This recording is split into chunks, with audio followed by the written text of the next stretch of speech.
and there was a note attached to it that I'll try to send to Tiny and Joanne that tells about the program. It might be also on the SSC website, but I think that pretty soon the whole valley will have them. Yeah. Yeah, so that notice was on the e-blast in the last 2 weeks, and we thought that was enough. We didn't need to repeat it again, but we can if people haven't seen it. Thank you, Linda. Okay, thanks. Any additional announcements? All right, hearing none. Move on to property owner comments. Do we have any property owner? Oh, wait, hearing none. All right, property owner comments, 15 minutes total, 3 minutes per person. You guys can come on up to the podium to state your name, address, and so forth, and have at it. My name is Steve Greaser, 22 Marigold Drive, number 11. I'm a user of the marina area, the boat launch and the dog park, and I hear there's stuff going on, proposals coming forward, and I have one question. Well, I have a couple of questions. Are members allowed to attend committee meetings? Yes. To observe? Okay. And I understand next week's long-range planning committee has the marina, and it's a proposal and presentation there. Is that just the marina, or is that whole area that is that proposal? That was, we were gonna be discussing it, but Assessing the marina or the whole area? the whole area, but I don't think we're going to now that it's been announced to the community already. We may do something with it, but it'll just be going over it. There's no presentation at this point. Okay, well, what is the proposal and who developed the proposal? Where's the proposal coming from? You'll see that during long range planning committee, and then we'll also be showing you as well. No, but my question is, if somebody's making a presentation of a proposal, who is that, and where did that proposal come from? It'll be the board that'll present the proposal to you. So It's not scheduled. how did the proposal come about? It hasn't been in part of any meetings or any Well, this, committee just so meetings? you know, this isn't believe me, there's been tons and tons of meetings on the dog park for years and years. No. Yes, and this is not a question and answer time right now. Okay. We have board business tonight that's on our agenda. All right, This isn't on our then I'll make agenda. my I do appreciate I'd it. like to see more transparency in what the board is doing, because I look back on the minutes of the committee meetings, the department meetings, and I don't see any reference to a process of coming up with this proposal. So whatever's been done has been done separate than the formal process that is in place for developing stuff like that. It's not, I got my 3 minutes here. Yeah, go ahead, sorry. It's not really the board's job to come up with management type proposals and things like that. That should be generated through your staff and community meetings and come up, and board reviews it then. And so it's not board going off on their own, coming up with their own proposals and doing things. Correct. The other thing is, as far as the agenda in the meetings, it's very deceiving when it says on the agenda, marina, proposal and presentation. With all the input you've always gotten about the dog park, it's clearly an item that is interested to the community as a whole. And you wouldn't have a clue that that was going to be discussed when it says marina and then proposal. You know, I first read it and I thought, oh, you're talking about the boat launch or something. So, and looking back at the meetings, I see the same sort of thing. I would encourage a little more detail in some of the meetings, so it really reflects what's going on. Got you. Thank you very much. Thank you very much. Appreciate your time.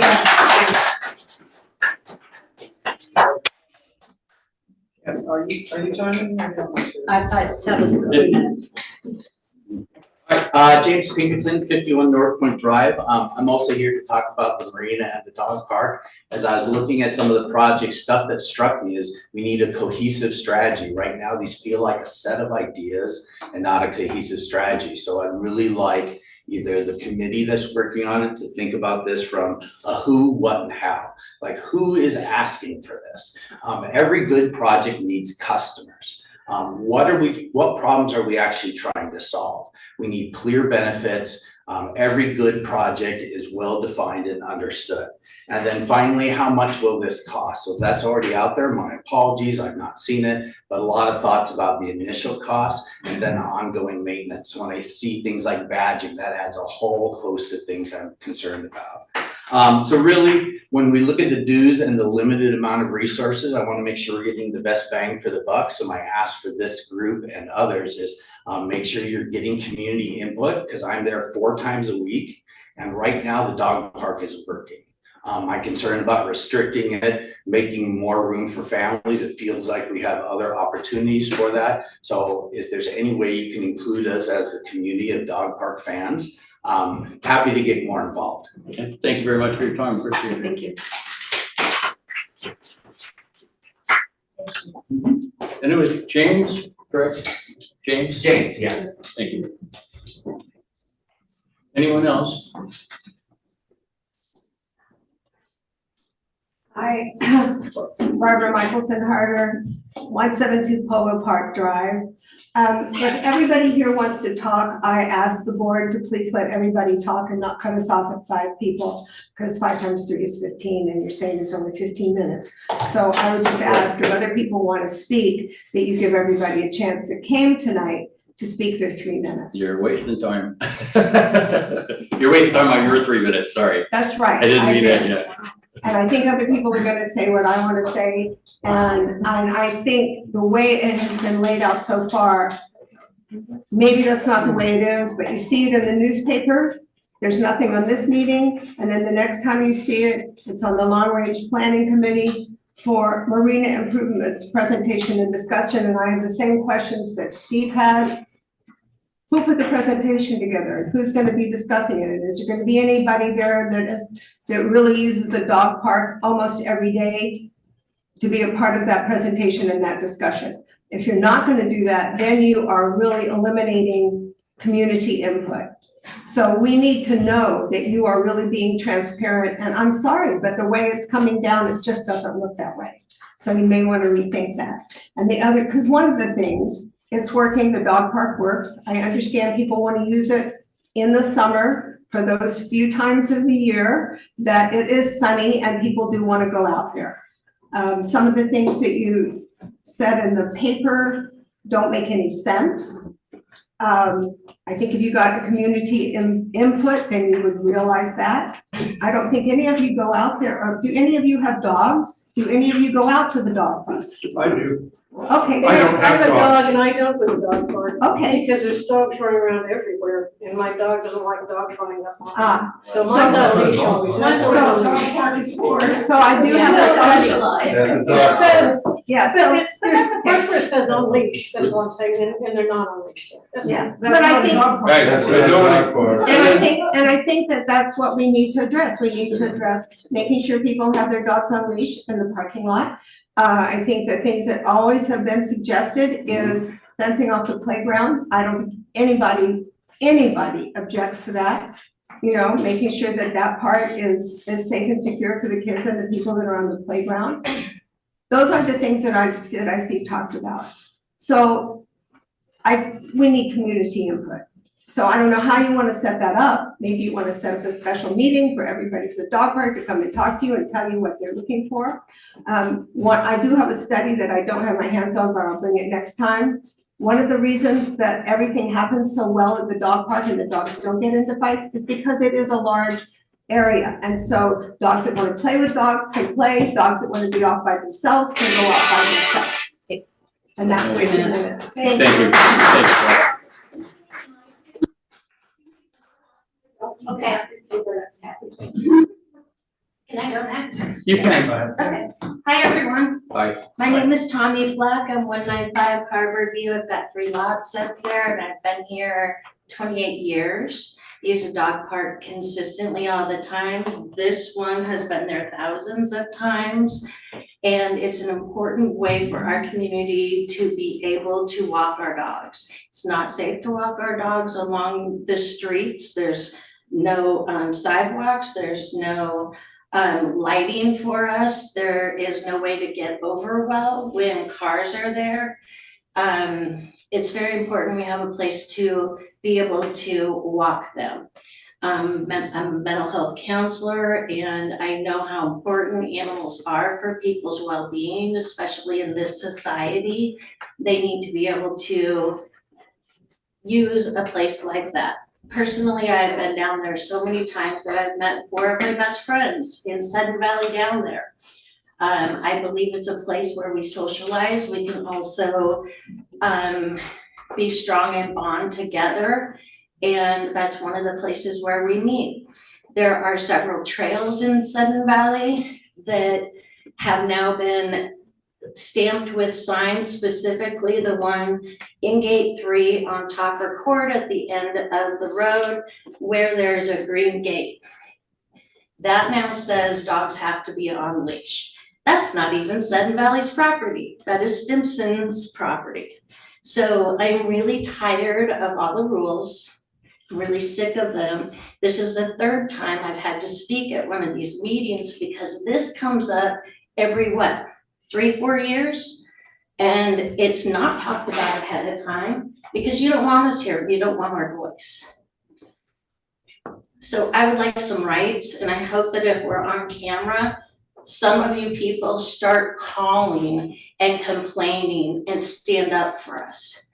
They want the dog park to be a fenced-in area that literally is underwater 7 months out of the year. Find a better place. It's inappropriate. It's not okay. It's not okay. This is bullying.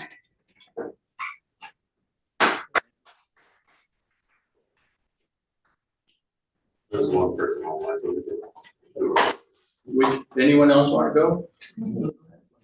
All right, then we, Hold on, go Yeah, ahead. we got a lot more people there. We have someone online too. I just was asking if we want to give a parade.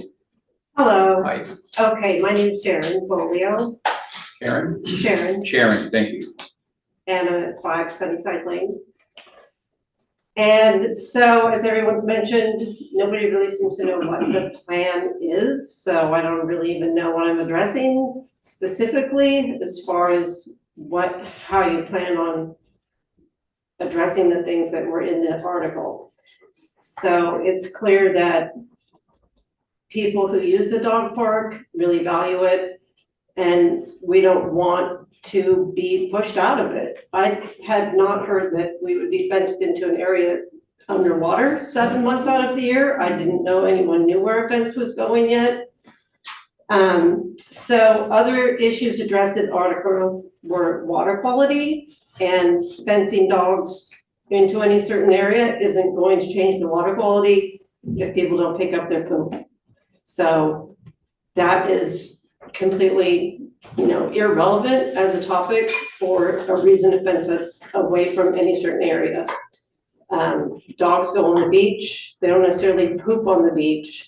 They poop all over the lawn, and if it's not picked up, it's gonna pollute the water the same as if they're pooping on the beach. So whether or not they're on the beach or not, which I don't know if that's the purpose, is to keep us off the beach with the changes, but No.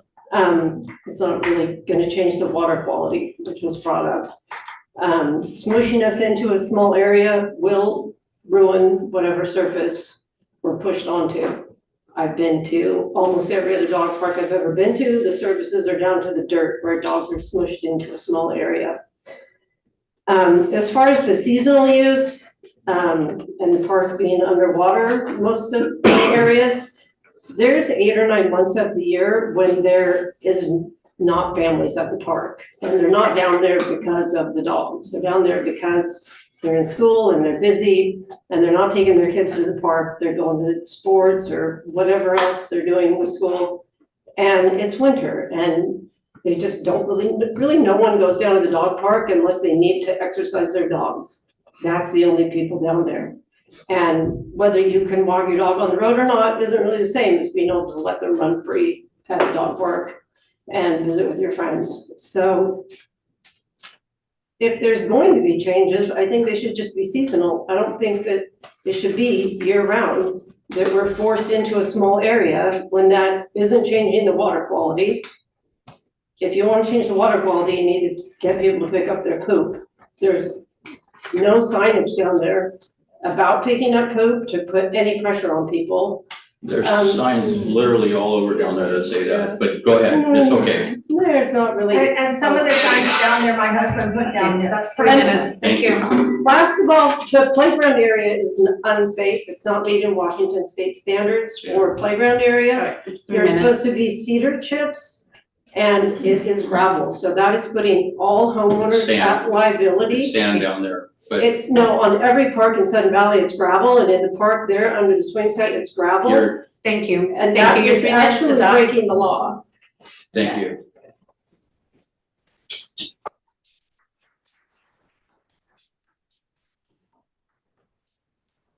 Name's Gary Piers, live in Horizon Hill Lane, Unit 8. Derek, I'm sorry. Gary. Thank you, I'm so sorry. Hearing problem. I dropped, okay.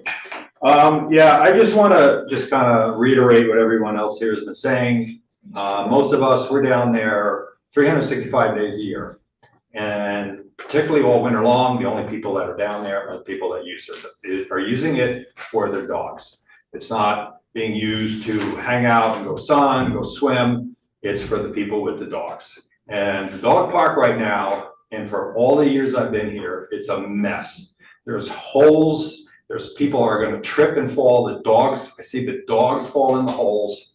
I believe that there's definitely a need for some maintenance and some repairs down there. But from what I saw in the paper, this is the first time I was aware of anything happening with the area down there, with the recreation area.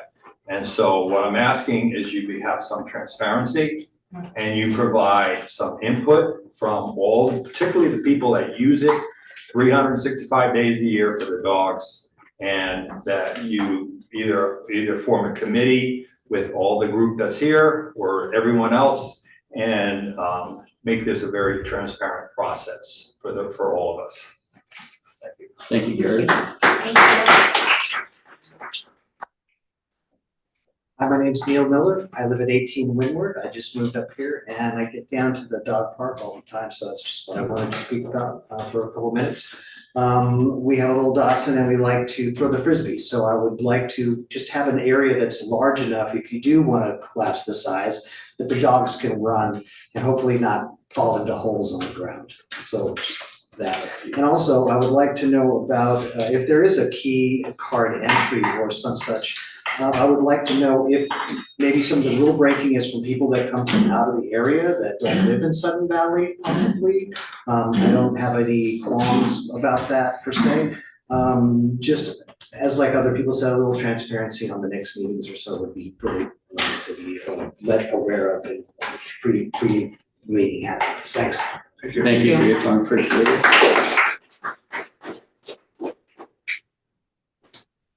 Is there Anyone else who you want to do doesn't online? want to speak, could I have your minute? You can have my minute. Can I have your minute? Mhm. So, no, I still got have a little some- bit nervous and I just forgot 2 things. Yep. I wanted to let people know that there's a lot of places that you can go if you don't like dogs. The AMPM beaches do not have dogs allowed. We have 2 pools, the main one and the adult center pool. If you want to swim, you have other places to do it. This is the only place we have a dog off leash area. And I really think that that's what's needed. Other people can find any other place within our Sudden Valley territory to be able to be at. The other thing is that I've heard it talked about where there is attacks from dogs onto humans, and I would actually like that to be the police reports to be very transparent and let us know exactly when those happened, how those happened. And instead of just hearsay, I'd like it to be true. The other thing is, a long time ago, for tax reasons only, and it wasn't voted by the members, that dog park, that marina turned into a place where all people could go instead of just our members. That wasn't voted on, it wasn't okay. Now we have an overload of invaded people coming in all summer long. The dogs aren't the problem. The problem is everybody else that is absolutely invading that space. So I would like you to get to what really is going on and listen to at least 40 to 50% of the people that use that park, because it's being overused in the summer and underused all winter. And in the winter, the 7 months where that is underwater, I would love for us to be able to be anywhere we want. We're not bothering anybody during the 7 months that no one else is there. If you really need to do something different, then make a time frame where it's appropriate for us to come in or go. And then you don't have to build a fence. It's just ridiculous that this is the third time we have gone into this debate. We keep telling you no, and you keep bringing it back up, and now you're bringing it back up without transparency. You're not even telling us. Last time I was talking in this exact same arena and thought process that was going on, there was 150 people. Because all of us knew that this was going to happen. Obviously, all of us at the dog park don't know this time, not being transparent. Thank you and thank you. Thank you.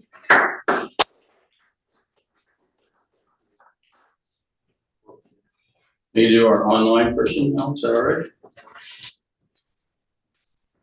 It's Maureen.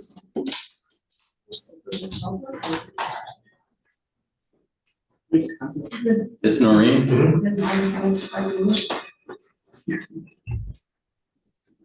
We don't know, that's the whole thing. And Maureen, you were able to talk right now if you want. She? No. Okay, no worries. We can go back to her. Anyone else? Well, thank you guys for coming down tonight. Believe me, there's been a lot of thought into this, and it's been a long process. I've looked into it myself because we do get reports, we do get complaints from people on both sides, right, about the dog park. This has been going on for years and years, quite honestly, and I have seriously like a stack of this much, how many board meetings, committee meetings, park and trail meetings. There was a dog park committee at one time. It's truly amazing, all the information that's available on that, but we will be getting it out to you guys. It's not on the agenda tonight because we're not prepared yet, obviously, to just show you everything. We don't have the cost back for everything yet either. So long range planning committee is involved. I assume it's gonna be on your topic coming up. We had planned on that, and then the article came out, so, but we can still do a presentation and then further explain and expound on what was in the article. No questions, no, go ahead. Can I Yes, just yeah. say, it's very confusing to say that there's gonna be card swiping in and out, and then there's people. Card reader access. I was also under the impression that it's a public use area, like you said, people are coming in from all over in the summer. Where's the swiping point gonna be? Are they allowed to be Well, there? this will all be, you will see all this at the presentation. And at that time, you'll be able to see anything and probably ask some more questions at that time. I'm not running that, Tommy is, and Sean, I believe. And then there will be more public comment after that? I'm not exactly sure how it's gonna You go. can't just do a presentation and then not have more public comment. Well, we'll see how it goes. And When then, we're getting shut down right now. You can't do that. and the card reader access is, and I don't wanna get it, we have other business to do tonight. This isn't on the agenda, that's why. Right, but if this is the only chance we get. No, well, I mean, when it's on the agenda, you guys could come back then and we could actually maybe discuss a little more, but typically, these aren't question and answer times, this is board business. And we have this business to deal with tonight. The card reader access is to actually address a couple concerns with the public coming down and actually using the park where it really was designed for the community. Originally, that's what it was envisioned for. Originally, it was only 1 acre of land. That's what was approved in 1997 via policy. That 1 acre of land is morphed into 3.2.5 acres now. And it's gotten overrun the community area. It's a community park. It's not just for dog owners. It is a Sudden Valley Community Park. There's 7,000 plus homeowners in the community that need to have access to that park. So we want to be fair. So not everyone loves dogs. I have a dog, right? So I'm a dog owner. Not everybody appreciates dogs. Not There's a lot everybody. that do, because they come, that's why families come, because they bring their dog Well, when they enjoy. and that's also, and on the flip side of that, that's also the reason why people don't come, because the dogs run all over. That's why we have AMP and beach. No, that's not why. That's just, anyways, but thank you guys all for coming. I do With all due appreciate that. respect, Yes, sir. If we wait until you have a proposal all worked out and presented, it's pointless for us to come and hear the presentation, because there's no chance to influence. You've got the entire process backwards. Yes. I'm sorry, but Let's this be is not the way disagree. to do it. I've seen this over and over. I have experience working for homeowners associations, and you're doing it backwards. Board members do not go out on their own, investigate, then you come up with a product, and then present it with no input from the. All right, well, I thank you guys for your time, but I would argue that this is not coming out of the blue, it's been going on for years and years. But thank you, I do appreciate your time, guys, thank you very much. You gotta know that he was a former GM and Sun Valley for 5 years. It was amazing. That's okay, thank you, I appreciate that. Any other comments? Thank you guys for What was the listening. date, I'm sorry, what was the date for the chance? Yeah, The 18th, I believe? He was right, you're doing it all wrong. Everything you said. March is wrong. 18th. March 18th. Thank you. Presentation. Next Wednesday. Okay. All right, Here. have a good evening. Thank you. Here's the one at 7. At 6:30. For coming, you guys. Yeah, Yeah. thank you for listening Yeah, to us. thank you for coming.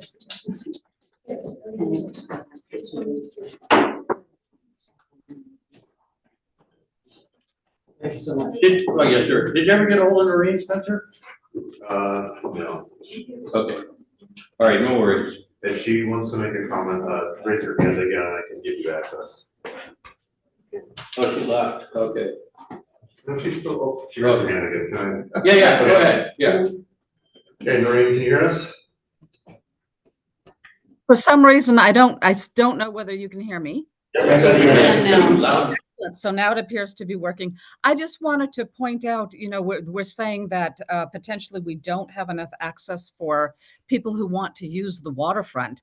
It was brought up that we do have AM and PM Beach. I'd also like to point out we have Sofield and North Point Beach. And I don't know when it happened, but the entire spit there along the bulkhead at the marina used to be no dogs allowed. And those signs have come down. And I don't remember seeing anything in the papers when that decision was made. But, that is another, potentially that is another opportunity to have an area that is, again, off, not for dogs. And then I wanted to throw out a couple of ideas. You're talking about an expenditure for fencing, and I would want to say that depending on the square footage and how much board fence length is there, it might be appropriate to consider having that fence not be a square or a rectangle, but have that fence actually be along the area that is along the grass to the waterfront. And it seems that might solve both your objectives, where you have the dogs that do have access to the waterfront and you have an area then where they are more contained.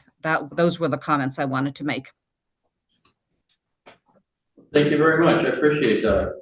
And I don't know, everybody was giving their addresses. I don't know if you need mine. It's I'm at 22 Fairway. That works. Thank you. Thank you. Appreciate your time.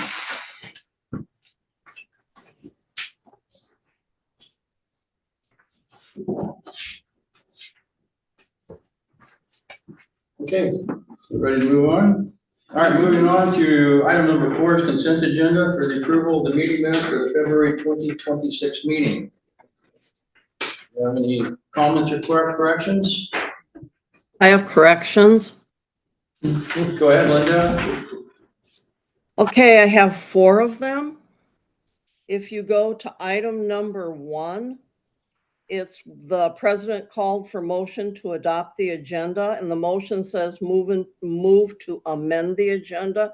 It should say move to adopt the agenda. We did not amend the agenda. We did. I don't think we did. Yeah, we took something out. I don't think so.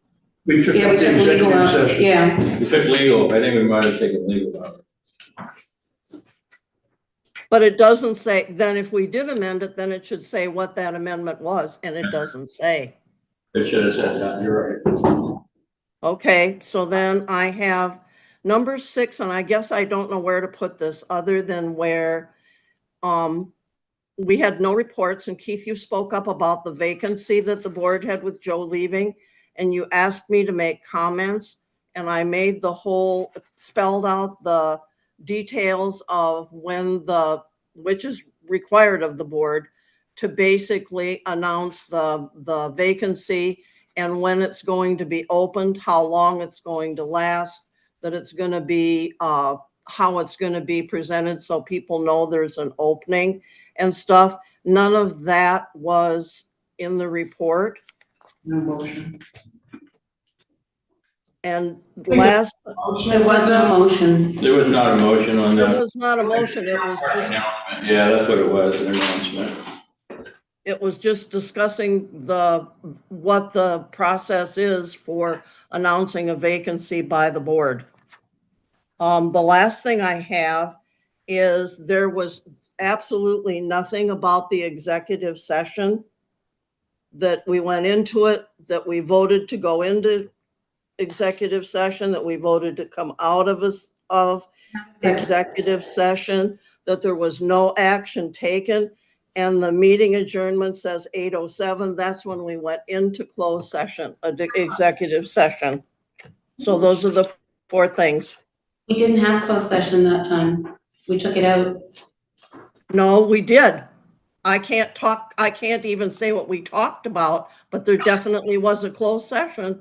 An update on legal, if we did have a closed session. Yeah, we had one. It was an update on legal. Yeah, this is the one before we took It was the one before that, we took out the legal, and then we just gave a quick timeline update and, what to do, if I recall correctly. That's correct. That's why I'm saying, but we did have an executive session. You're right. We did. That's all I have are those 4 things, but they're all not there. What you want the minutes to look like, we'll make the changes, but at this point, I'm confused, so. Yeah, Okay, we need to, I'll bring them back next Next week. time. I'll bring them back next week. we need to change that to adopt. And then we do need to put the, coming out of legal. Okay, so I'll just bring them back. Just,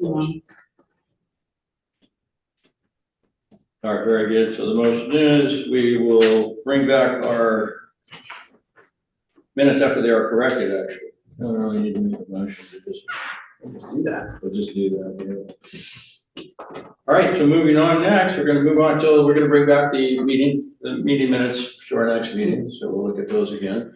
Moving on, thank you, Linda. Moving on to reports, number 5. Thank you. The GM report, Joanne? Thank you, Keith. February was indeed a busy month at Sun Valley as staff took advantage of the much better than expected weather to work on spring cleaning projects. Work was completed to refurbish some trails, to relocate and reorganize our records archive, and to get the golf course ready for another season of play. We also saw lots of residents out taking advantage of sun breaks to visit the trails and the parks. So spring was definitely in the air, unlike this evening. Marina renewals are a very important part of our year. Renewals for returning renters were completed in the last week of February, and staff immediately began to offer open slips to members who were on the waiting list. This year, there were more terminations than in past years, and 16 wet slips were open at the deadline of February 25th. There are still dry slips available as well, and staff are working to fill all the marina rentals by the end of March. I put a table in there to let you see that we do have 16 wet slips that are open, and we have 95 dry slips filled, which means that we have, I believe it's 33 open. And then there's quite a few kayak openings as well. So there is no waiting list for dry slips. Just so everybody knows. So we What's the have, waiting list like for the wet slips now? there's a limited number of people who have boats small enough to fit on the inside of the docks. It's always a bit of a Rubik's Cube exercise.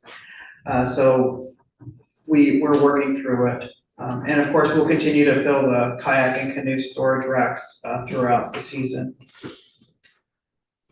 Record Archive, in February, members of the board, Tiny and Linda, teamed up with staff to complete the reorganization and relocation of our architectural and accounting records to a new storage area, a lower level of the clubhouse.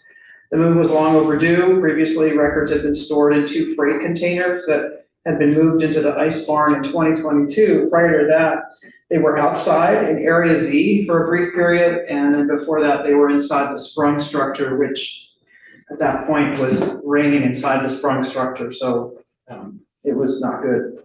In those conditions, the paper records were rapidly deteriorating. In their new location, the records are much more easily accessible and they're climate controlled. Maintenance supported the project by painting and putting new flooring into the offices that were repurposed to create the archive. They also assembled the file cabinets and built shelves to hold boxed records. Administration ordered everything and is helping to place the records into the new cabinets. Timmy and Linda spent many hours going through the stored materials in the ice barn, getting rid of materials that weren't needed and reorganizing what was left. And really, I do appreciate everyone's effort to contribute to this. We've been wanting to do it for a long time and it's finally done, so yeehaw. Thank you, ladies. Why is it always the women who eat things up? That's a query. Perhaps debate that at our next town meeting. I'm sure that would be. So I'd like to just say a few things about our 2025 overall financial performance, and Joel's the expert. He will dive into those things, but I think there's some very important outcomes that I would like to draw people's attention to, and that's why I inserted them here. It's important to know that expenses, operational expenses, were $36,369 higher than revenue. That means there was a deficit. This shortfall is the result of lower than expected revenue for golf and higher than expected expenses in almost every category. All of the reserve funds have higher net usable balances than last year at this time, so that's very positive. This is something that we expect, we plan for it, because of course we have to build up funds to pay for projects that are scheduled for later in the 10-year plan. Our budget on the capital side is a 10-year view, and sometimes we have big expenses that we need to build the reserves up in order to meet them, those large expenses. But notably, a UDR balance is 23% higher than last year, and this increase can be attributed to collection efforts that were aimed at accounts that were significantly, that is more than $5,000 in arrears. So that's been a productive effort. As previously noted, revenue did exceed budget by 3.8%. So we took in more than we expected, but expenses also exceeded budget by 4.6%. All categories of revenue except for golf met or exceeded their budgeted goal. When you look at expense, salary and benefits was actually under budget by $66,000, but this was offset by an overage of $105,000 in contract and professional services. So although we spent less on internal staff, we continue to need support, and we got that support by buying contracted labor. The only other category to be under budget was maintenance and landscaping. And here's where the lack of snow saved the association $22,685. Yeah. Yeehaw. Yeah. Contributing to the category being only $14,587 under budget. So what does this tell us? If we had had a typical snow season, maintenance and landscaping would have been over as well.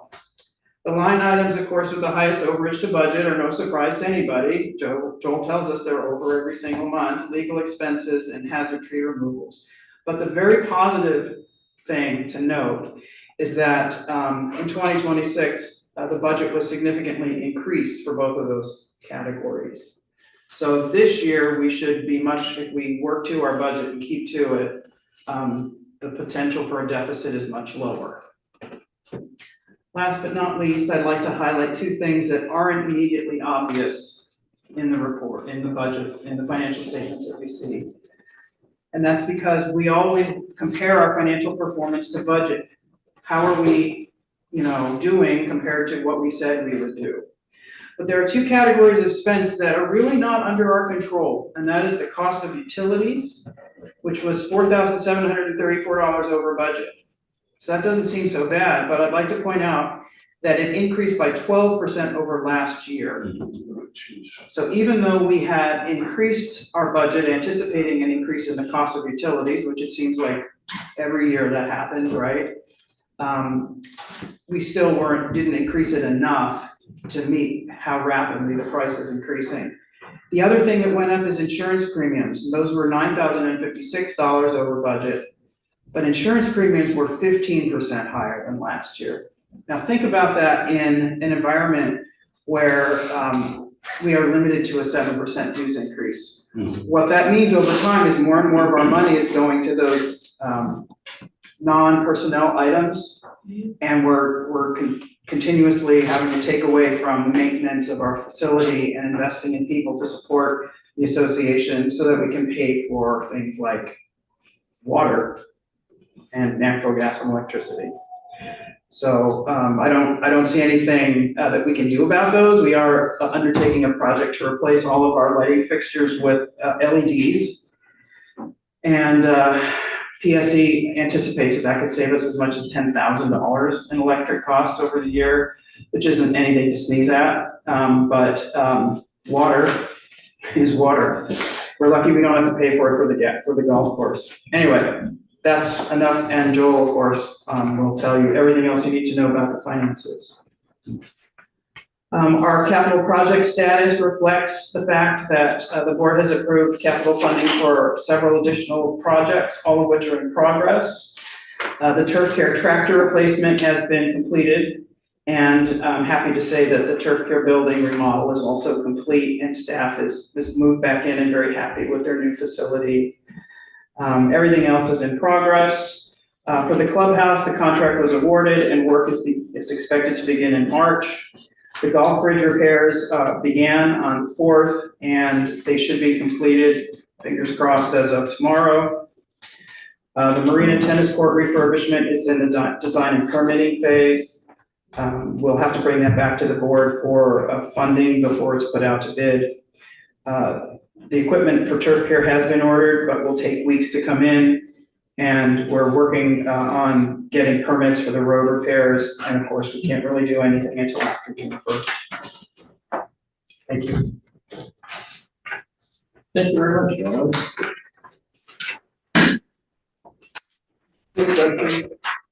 Yes. What's the status of the jet equipment? We have quotes and we're trying to make them comparable. Each of the contractors or vendors of the equipment were asked to tell us what they would suggest for the space. And so they're not immediately comparable in terms of the number of units or the type of equipment that was put in there. So we're trying to figure out how to make the comparison so that we can bring it back to the board. We had hoped to bring it forward at the finance committee meeting next week, but it simply isn't ready. There are too many questions to be answered, so instead we'll look to bring it in April. Mr. President, I have a question. Yes, Linda? Okay. So Joanne, I wanted to ask, and Joel's there, and it's a good thing. You had surf projects that were open and that were still open. In October, on October 23rd, we approved $56,243 for a new truck for maintenance. And when I look at the December financials, that hasn't had any money expended out of it yet, but I didn't see it on the list as something that's committed money. The truck was purchased and it was closed out in 25. Oh, all right. It doesn't, I don't think I see that unless it's on some updated. I don't think we've seen December final numbers yet, but what I could look at, there hadn't been any money spent. And I didn't know if all of it was spent because the actual price of the truck had come in under budget. So I don't know. I guess Joel will be able to provide us with December financials that'll show that. Thank you. Thank you, Linda. Any more questions? All right, hearing none, go on to the financial statements, Mr. Owen.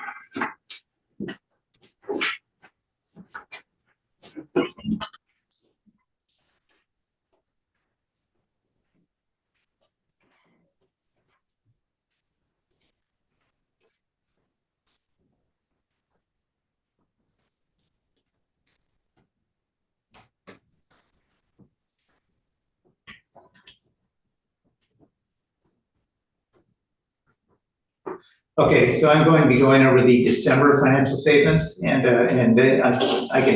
I'll also answer Linda's question about that truck purchase here in a second as well. 'Cause there's a easy answer to that, but, so we always start off with the balance sheet and, then work our way through the income statement. And I'll just hit the high levels of December, that's what we'll do. Joanna already did a pretty good job delving into some of the finer points of the financial statements that contribute to, operating surpluses or deficits. In this case, we have a net operating loss. But starting out, and I already talked about this last month, but you can see I'm highlighting the operating cash on the balance sheet. And I'll just go ahead and unhighlight it. But it's essentially the first line item.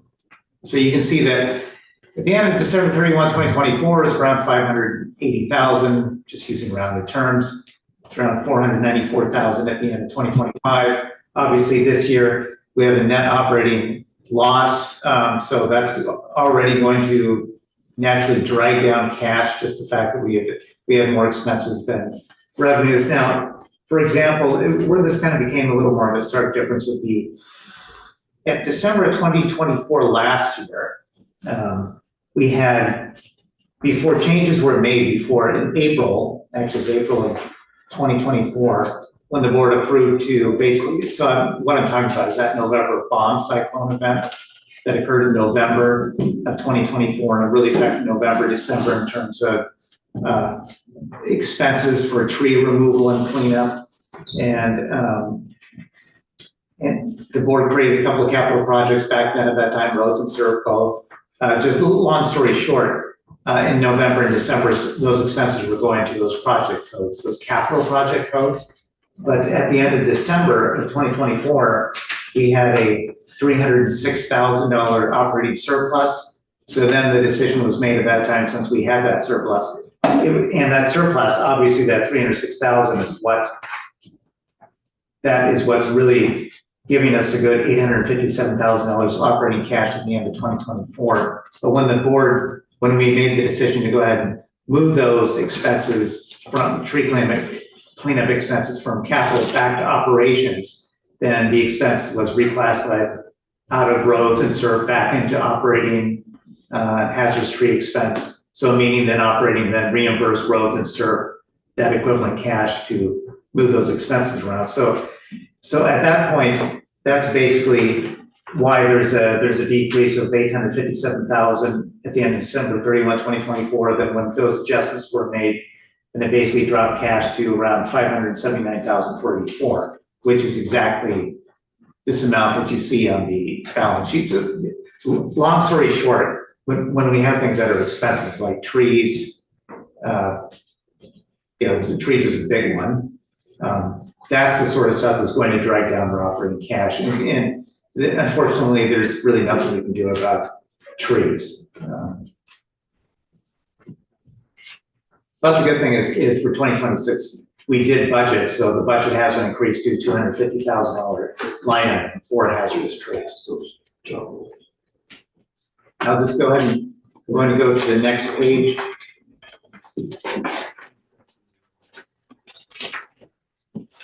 So what you're looking at here is you're looking at basically, think about it like the consolidated income statement, so the departments rolled in together. You can see, so looking at this line right here, so there's that, so at the end of December 2025, we have a net operating loss of $36,369, which is actually, it's actually not too bad given everything that happened in 2025. Going into it, especially backing up a couple months ago, it's really hard to project a couple months, before the end of the year. But at that point, to think that we could finish out at 36,369 net operating loss, that's pretty bad from where we were going. That's also credit to Joanne. Like one of the first things she did when she got here was she had a meeting with all the department managers to basically really tell them to cut back on expenditures. Stop spending. Stop spending additional money. Absolutely. Because if that wasn't done, this would be a lot worse, at that point. But has really helped to limit that kind of net operating loss to 36,369, which is great. You can see we ended the year collection rate at 98%. We, as you know, we budgeted for a 95% collection rate for 2025. That's our budget collection rate for 2026. And now you can see right here, you can see we're better than budget by $89,089 because of that collection rate. If we were exactly at 95% collection rate, then we would be, that 89,089 would be zero, because since we hit the budget, but we're better than budget at 89,000. For SURF, we were better than budget at the end of the year by close to 55,000. For roads, better than budget by close to 56,000. Mailboxes, a little over 1,000. So that is where that coming in better than budget. So you can see that has a real material effect to the bottom line. Joanne's already talked about some of these things, but like, for example, like really, like three kind of notable things would be contract professional services. You can see right there, we're over budget by 105,348, and that's basically attributable to $68,000 over budget for the ACC consultant, and about $57,000 over budget for that HR contract. But keep in mind that HR contract was signed after the 2025 budget process was done. So it never had a chance to even become a part of the budget. So any expenditures in that contract automatically is over budget, so to speak.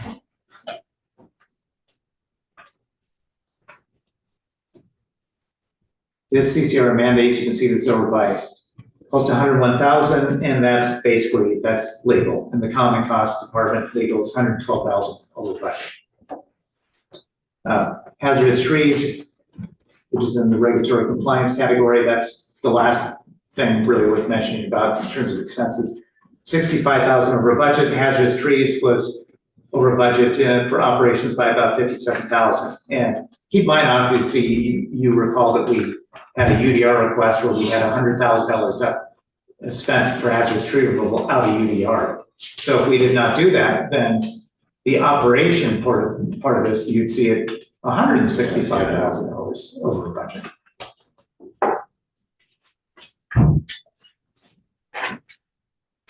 Now, in terms of, like, for example, this is the 1 month where you'll see for December. Obviously, this isn't a coincidence. Your actual 36,369 loss. Your budget is 360,369 over budget. Because now we're looking at the full 12 months at this point.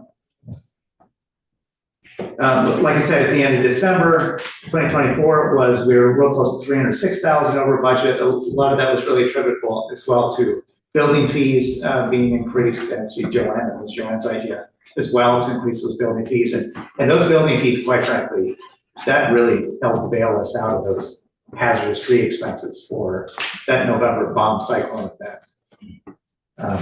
Once we made that adjustment in November of it was April 24th, 2025. This is when the board voted to do that. So then at that point, after that was, those expenses were then moved back out of roads and served back into operations. And then, cash would go from operations to reimburse roads and serve. But that's what caused the 306,000 surplus to then drop to 4,512 on an adjusted basis. But that's why we did that, because we had that surplus. Can I just make a quick comment? Sure. So removing a fallen tree is an operational expense.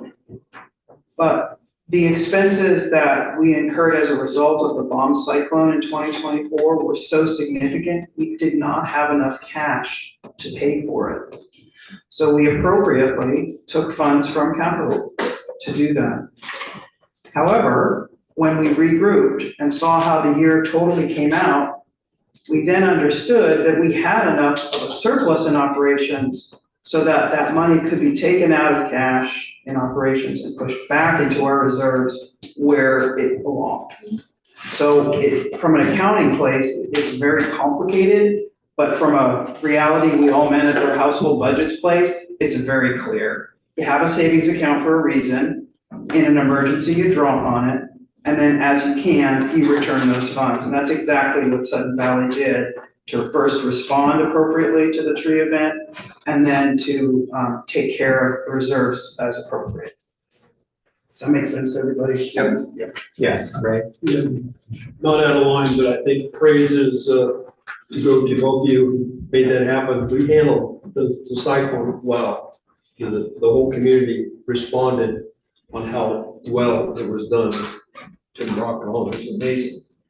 There was trees all over this place. It was crazy. And then everybody was saying, oh, it's gonna cost us a fortune. So everybody's afraid that there's gonna be an assessment. And there was no assessment. It was huge. Thank you. Yeah. Yeah, like Joanne said, when we did the 2025 budget, or now I'm talking about the roads and serve capital budgets, obviously, we did not build into those budgets to pay for hazardous trees. So especially once we saw that we had a good healthy surplus at the end of 2024, then we saw that we could go ahead and reclassify these expenses back into operations, and that way keep certain roads on track. Otherwise, certain roads would start out behind the 8 ball, so to speak, in 2025. So. Well done. Yeah.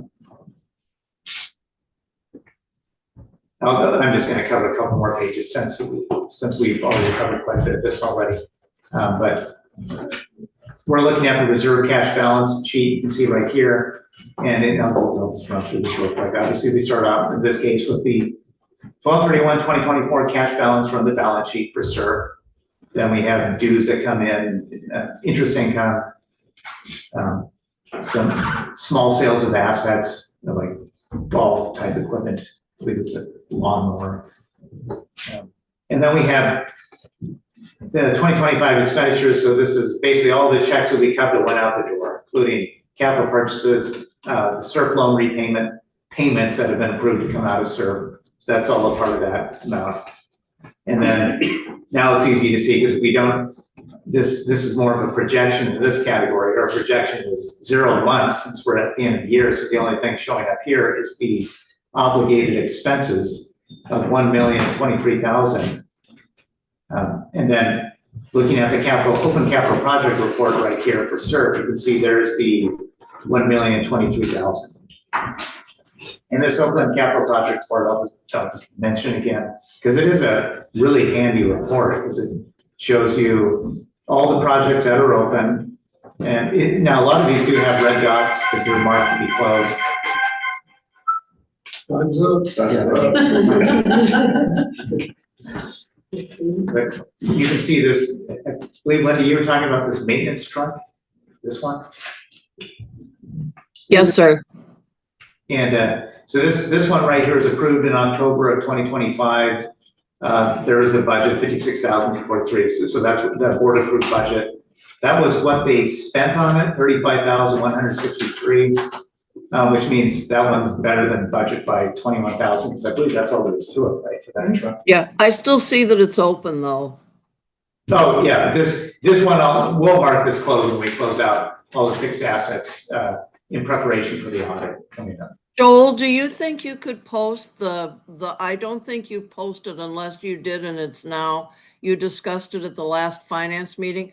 I don't think I've seen anywhere where the fourth quarter year ending reports have been posted yet. If you could post those in finance. Those are posted on the finance committee website.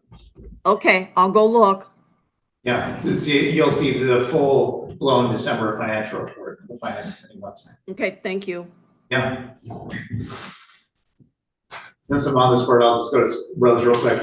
Same drill with roads, all the capital projects are open. But the thing that's handy about this is, and this happens all the time. If there's a question about what the heck if, I'll go back to SERF.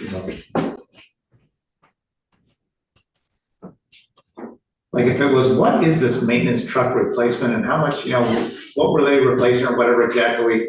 Well, you could just look at the date. It was approved October 23rd, 2025 was approved in that board meeting.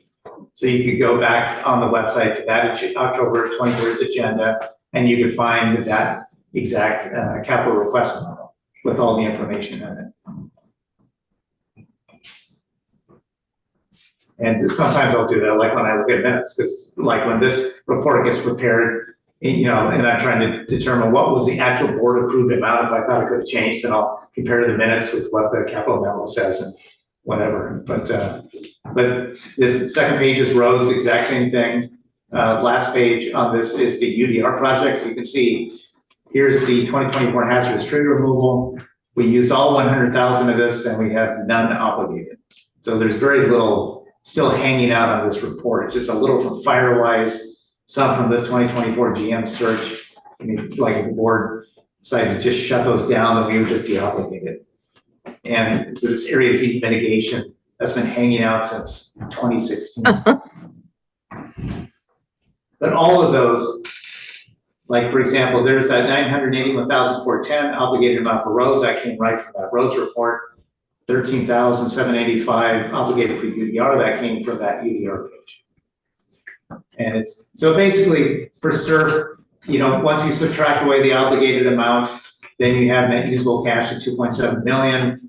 Then the board recommended carryover balance 600,000. That's the amount that the board would not like to drop below, which means we have a available amount to obligate at 2.1 million. That's exactly how you can read it. It's the same for SURF, roads, mailboxes.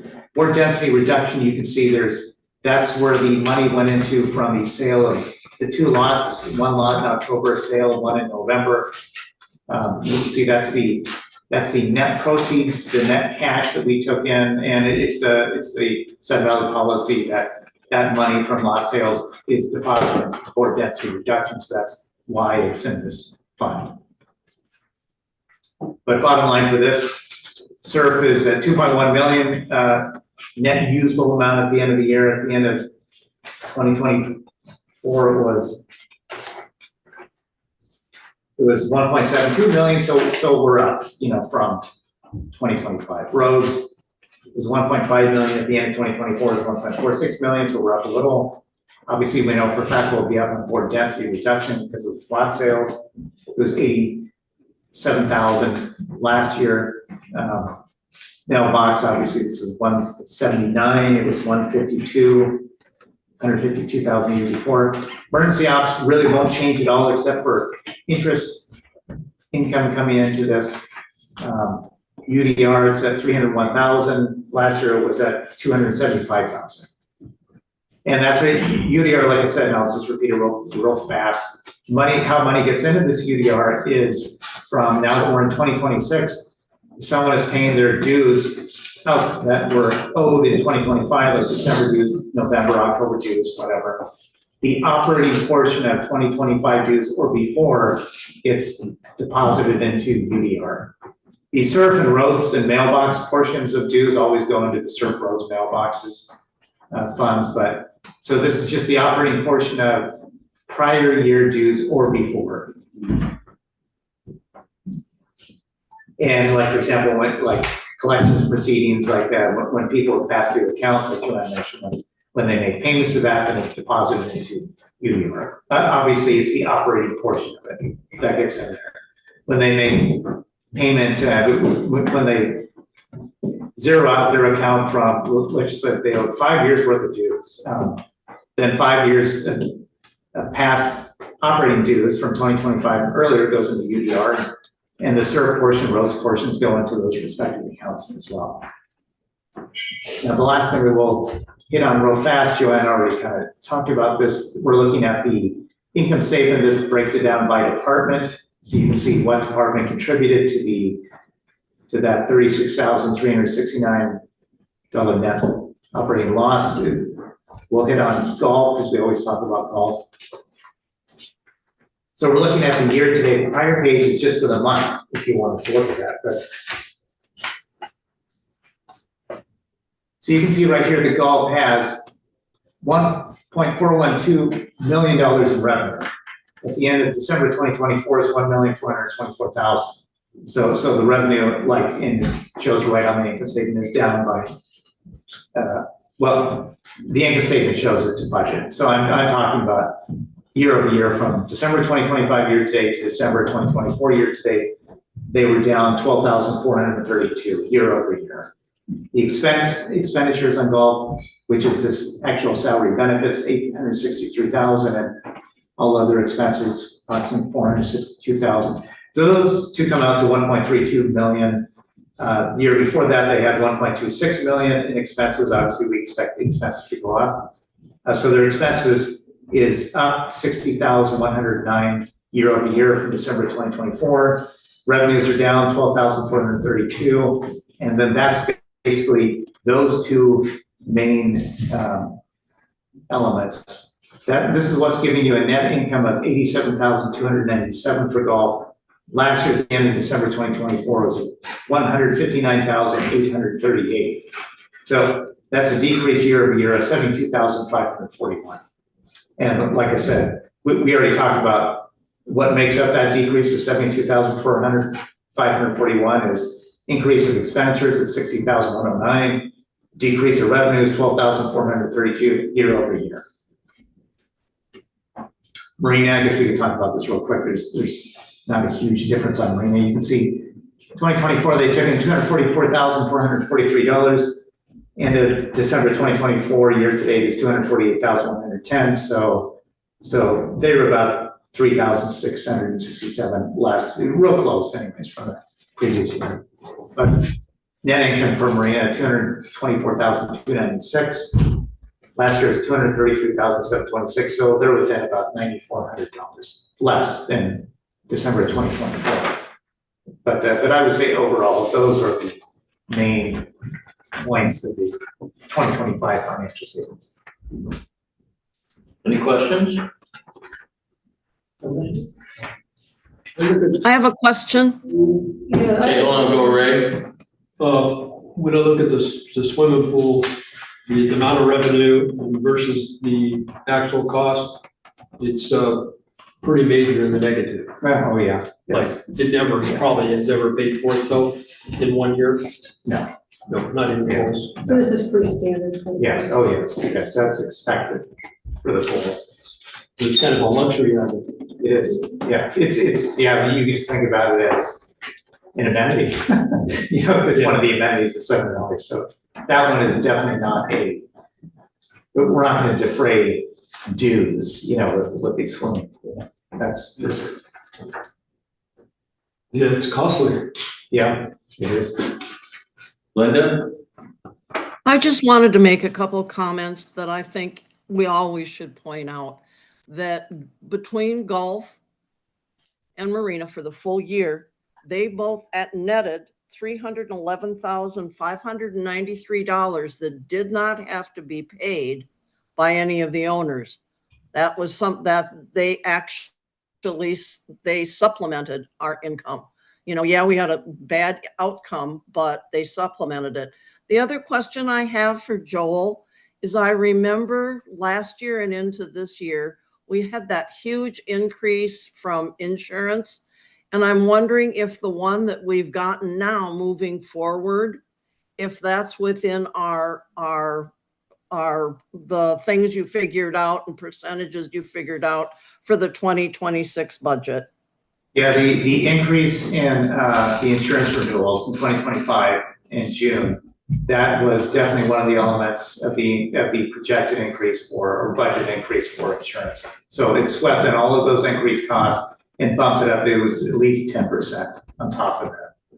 Yeah, I just wanted to make sure that this year, hopefully, we didn't see another huge increase like that. Yeah. Okay, thank you. Yeah. So I'd like to note that Linda's absolutely correct. If you look on an operational only basis, that both the golf course and the marina contribute positively. However, if you look at what is spent in capital, golf had a surplus of about 87,000, the operational profit of about 87,000. Well, in the last 2 months alone, we've approved almost $300,000 worth of capital to be spent on equipment to maintain the golf course. So you have to look at it as a whole picture. You can't just look at it operationally.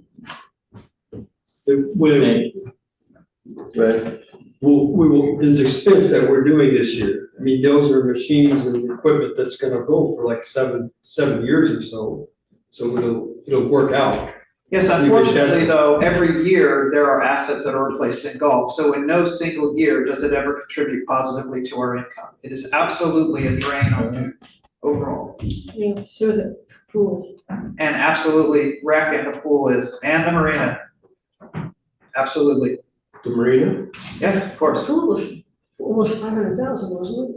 So Yeah, it was like 500,000. Well, right now, but we're not spending money on the marina, but there is in the future a large amount budgeted to replace the docks. So this is what we're set up to do.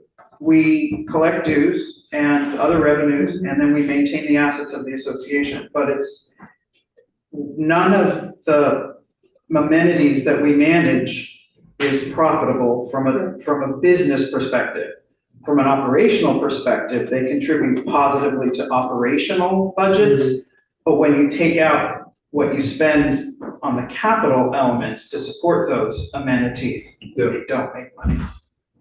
Yeah, by the way, that $455,000 net loss, that's not just pools, that's all of recreation. That's all of it. Yeah, that's all of rec and pools. Yeah. Oh. Rec pools, Yeah. rec pools and park, it's. Yeah.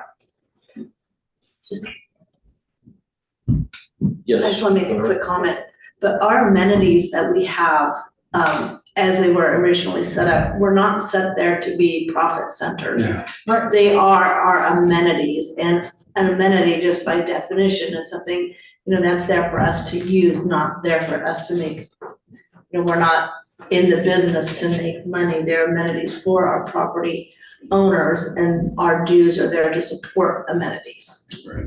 Just to clarify. Thank you.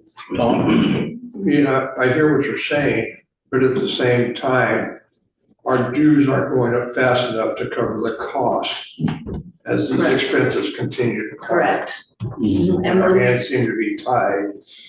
tied by that 7%. So eventually something might have to Yeah, give. something's gonna happen. Any other questions, comments? All right, move on to- Well, it's good to look at the whole year. The month to month, I mean, I lose track, but this is the real story. And give it is here, Joel. This is March. So we're looking at the real story of last year. Oh, yeah, you're looking at the entire year. And then now you can look at the whole year and look at it according to what the budget was, for that entire year. Right. Now that I'm doing the financial committee, you gotta think about the numbers. It's like, whoa, yeah. It's not a great financial shape. Yeah. Yeah. All right, moving on to committee reports. We'll start out with Daniel. Nothing really to share, just plugging on and doing our stuff. Meeting again next Tuesday, and we'll probably spend an hour and a half touring properties, maybe half hour discussing our agenda, and then Thursday, 5 o'clock, we'll be here again. And, we had a big turnout last time we had our meeting. I don't know what happened, we weren't giving out candy or anything, but there were a lot of people that turned out.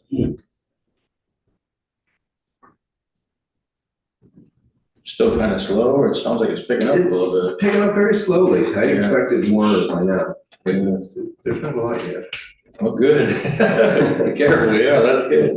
All right, document review. Have any- We have our first meeting on Wednesday next week. We had to change the time. Last year, we got blessed with our time from last year, which was a starting time of 3 p.m. For me, I have obligations. I think Timey does too. Anne has basically confirmed that she can also meet. I haven't heard from Mitch yet.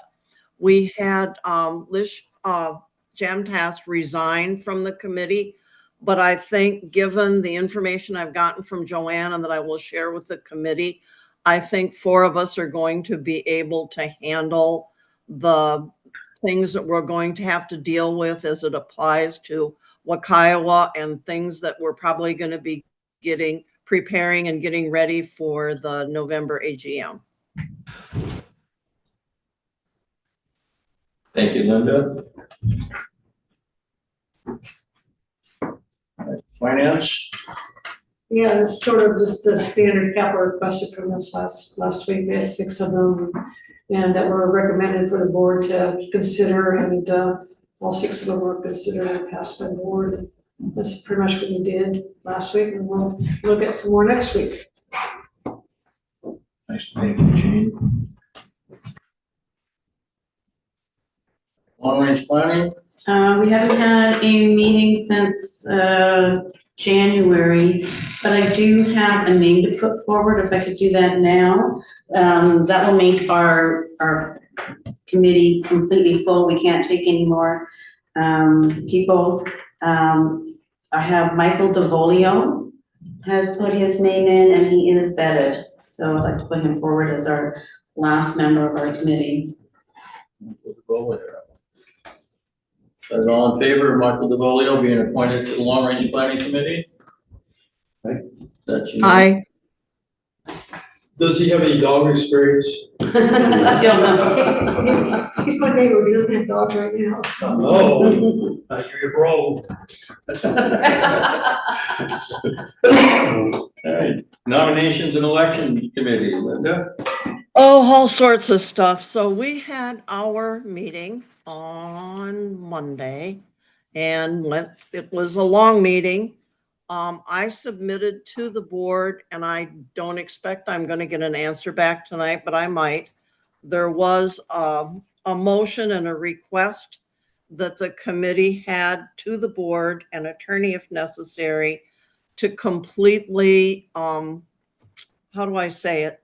Clarify the how N&E is going to work and that sort of thing. I think there was a little bit of discussion this year early on and when we were first forming committees, and they just would really like before they select a chair, they want to be able to know that the chair is going to be able to sit at the board. And there's a long list of things. And as I say, I understand if I'm not going to get an answer and the committee isn't going to get an answer until the second meeting on the 26th. We don't meet again until the 30th of this month. However, the reason that we'd like that clarification when we can get it, we have met, or the board has met, the requirement of having at least 2 candidates. It has to be one more than the vacancy. So we have those, but the whole application time is open until the 30th and closes on the 30th at the end of the workday. I'm proposing that with the first meeting in April, the board plan on interviewing the candidates that we have, and you'll have the information on them provided to you beforehand, and hopefully we will have a chair of N&E that will handle that whole process at that time. Thank you, Linda. We have a response for you from legal. Okay. I'm just gonna put Would yeah, go ahead. If you want it in writing, I understand that, because it would be something you can certainly speak to it, but it would be nice to have something in writing too that I can just simply submit to all of them to review. You just want to send it to her? No. Okay. I mean, they would have to be. Right. Okay, so there is no reason, this is from our counsel, Richard Davis. There is no reason based on legislation that the elected chair is a non-voting member of the board. There's no prohibition against that in any of the legislation. So if it pleases the board that the N&E committee will continue to operate in that way, then all of those first 4 bullet points are yeses. But the board, thank you. right? Yeah. So there's no concerns there. Regarding the 4 bullet points in the second part of your memo, Richard has rewritten the statements to be more accurate. So where Linda, your memo, or the N&E committee's memo says addressing board vacancies, soliciting candidates for board vacancies. That's what you do. Coordinating the annual general meeting, that is actually preparing a draft of the election booklet and ballot for board review and approval. Yep. Managing updates to the manual, drafting updates to the nominations and elections manual to comply with Washington Uniform Common Interest Ownership Act requirements. Oversight of voting processes is coordinating committee member and volunteer participation in board approved activities to facilitate the annual election. And those are the 4 functions of the committee, and there is no limitation on that. There's no need to have 2 board members on the committee because everything that the entity committee does is referred back to the board for final approval. So all the members of the committee can vote and function as equals on that committee, and their work product is referred back to the board for eventual approval. Thank you. And then you'll get that, you'll send that over. Sure. So you'll get a written copy of that. Thank you. I've been trying to keep them really up to date on things because, as I say, we had a long meeting and a lot of discussion. And like I say, Wakayawa only makes our lives much more interesting for everybody. Interesting way to say it. All right, we'll move on to safety. Tom, did you have anything? I do have a new member to submit. She has been vetted. Her name is Maria Henderson. She has been vetted to say? Yes. Maria? Maria Henderson. Okay. Favor Maria Henderson being appointed to the safety committee. That's unanimous. And with that being said, we have not met, and I don't see a meeting in the foreseeable future. Okay. Not very big. I'm sorry? So, he sounds safe. Can't get them to agree on a different time. All right, continuing business, we had committee business. Kind of discussed it. Yeah, you all did it during your reports. Yep, we did that ahead of time, so that's fine. Any question? No, I thought I heard someone, sorry. Okay, moving on to B, continuing business B or 6B, Barney functional uses and summary of actions to date. This is kind of just going to go over the functionality of what we all use Barney for, and we have, Joanne has a slide that I'd like to see. Watch her do it. Yeah. All right, so very quick set of slides here just to review what has been done in terms of studies of the barn, and then talk a little bit about how we actually use Barn 8 today. As everyone knows, Barn 8 is the centerpiece of our recreation corridor, and it houses the recreation offices, the dance barn, the fitness center, meeting rooms, and very importantly, pool mechanicals. So all of the working parts of the pool, the filters, the heaters, the pumps, all that good stuff. I lump that all into mechanicals. The building was not designed to hold all of these different activities. Instead, it has grown over time and is currently a patchwork of rooms, different systems and structures, many of which are considered and shown to be by experts inadequate. There's been a lot of disagreement about the structural condition of Barn 8, which has prevented the association from completing projects to improve or even maintain the building. This presentation summarizes what we know about the building, its condition, and the cost of repair, and then go on to examine how we use the barn today and the practical considerations that will influence decision-making about how we move forward. A history of the buildings that make up SPCA's recreation corridor was published in 2014. At that time, there were 3 barns: the ice barn, which is barn 6, the mid barn, which is not a very good name, barn 7. It was in the middle. And the dance barn. That report tells us when the barns were actually built. people, staff from SBCA went to the county assessor's office and examined records directly to put this report together. It's actually fascinating. It's posted to the website. So everyone can reference it and look at it. Everyone in the community can see it as well. There's full transparency about all this information that we're talking about. But this excerpt says, the earliest available aerial photo at the assessor's office is dated 1961, and it shows the parcel where the barns are located. It clearly shows the mid barn, but neither of the other two barns. So barns 6 and 8 were younger than that middle barn. Chronologically, the next available photo is from 1969, and at that time, all 3 of the barns were here.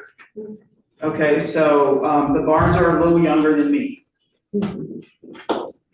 which is disappointing, really. And because I was thinking of myself as vintage. But anyway, that's the link. If you go to sunvalley.com/board/, and scroll down, there is a link to all of these different reports right there.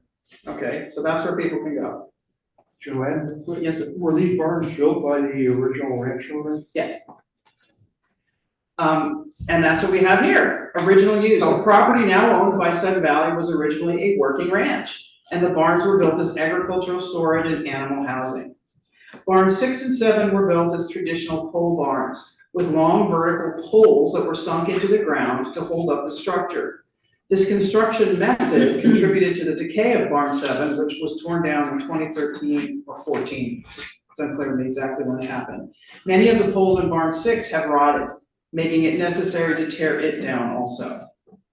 Barn 8, though, has a partial foundation. Repairing and adding to that foundation is one of the structural repairs that was recommended by Kingworks Engineering in 2024. Okay, so this is the small print, and I apologize. Oh, small. Wow. So this lists out, it's bigger on the slide, really. All the different reports we've had and what we learned. So in October of 2013, a company called AIRO, A-I-R-O, did a property condition assessment. And it looked at all of the buildings here, not just the barns.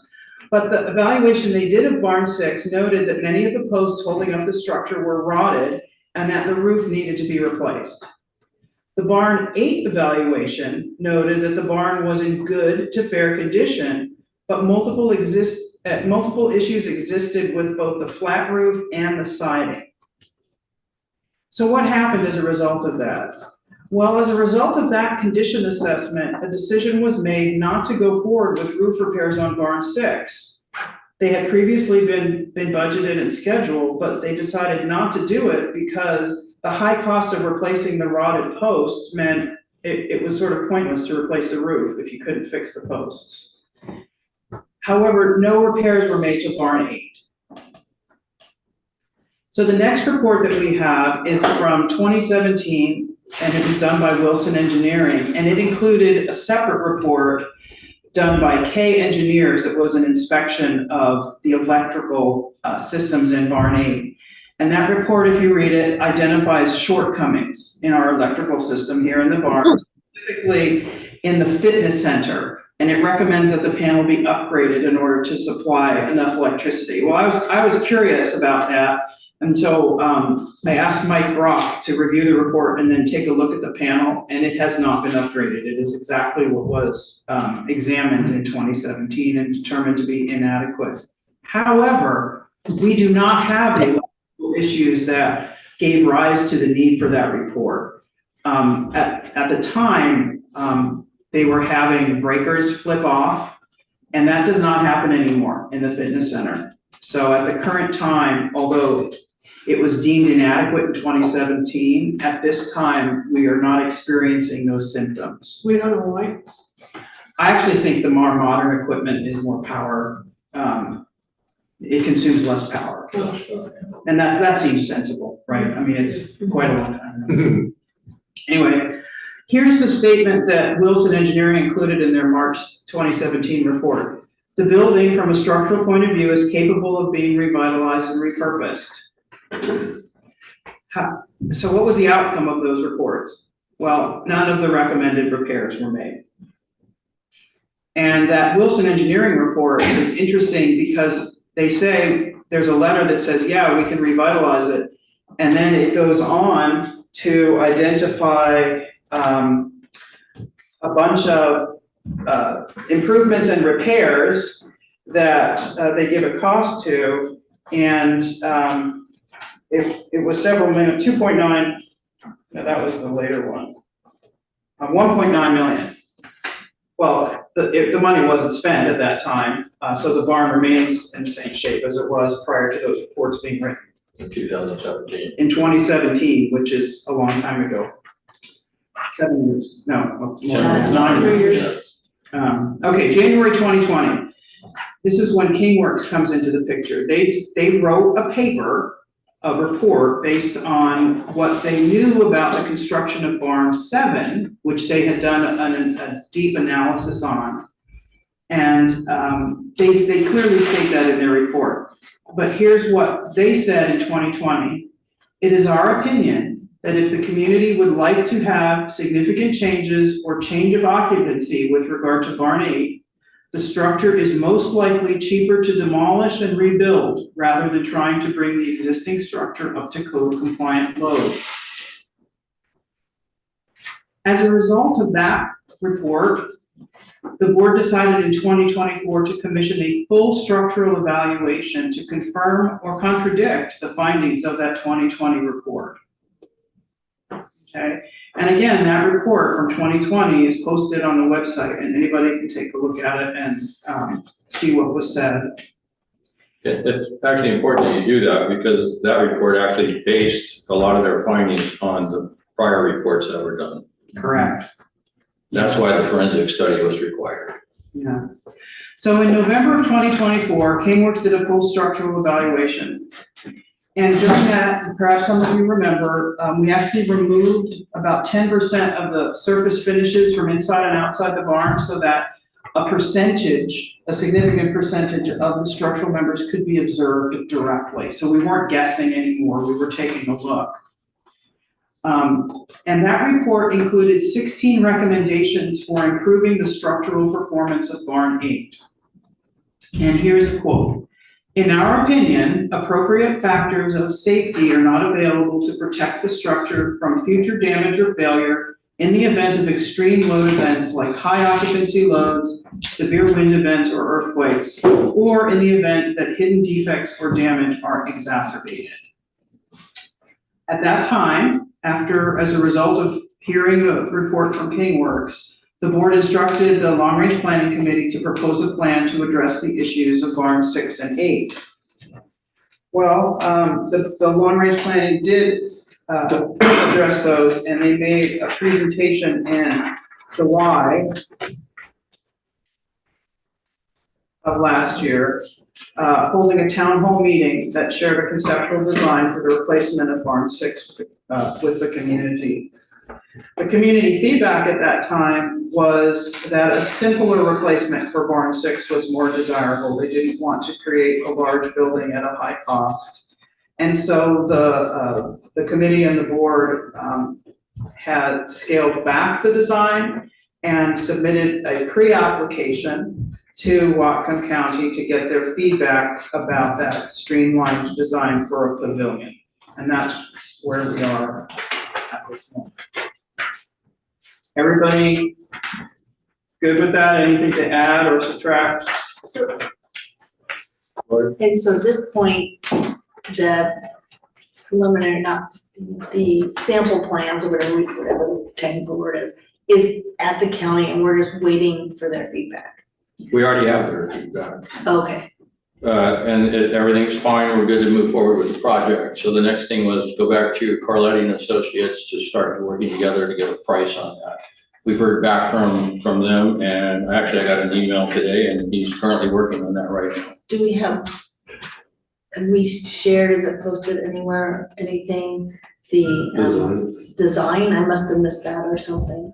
Yeah, the design was the original from the Barn 6, we saw that foot. The original, isn't that the one that was like? Just a sport court? Yeah, but it was the original design from the one that was The one that was And presented? that was presented, Okay, and we never really got a new drawing for an enclosed pavilion.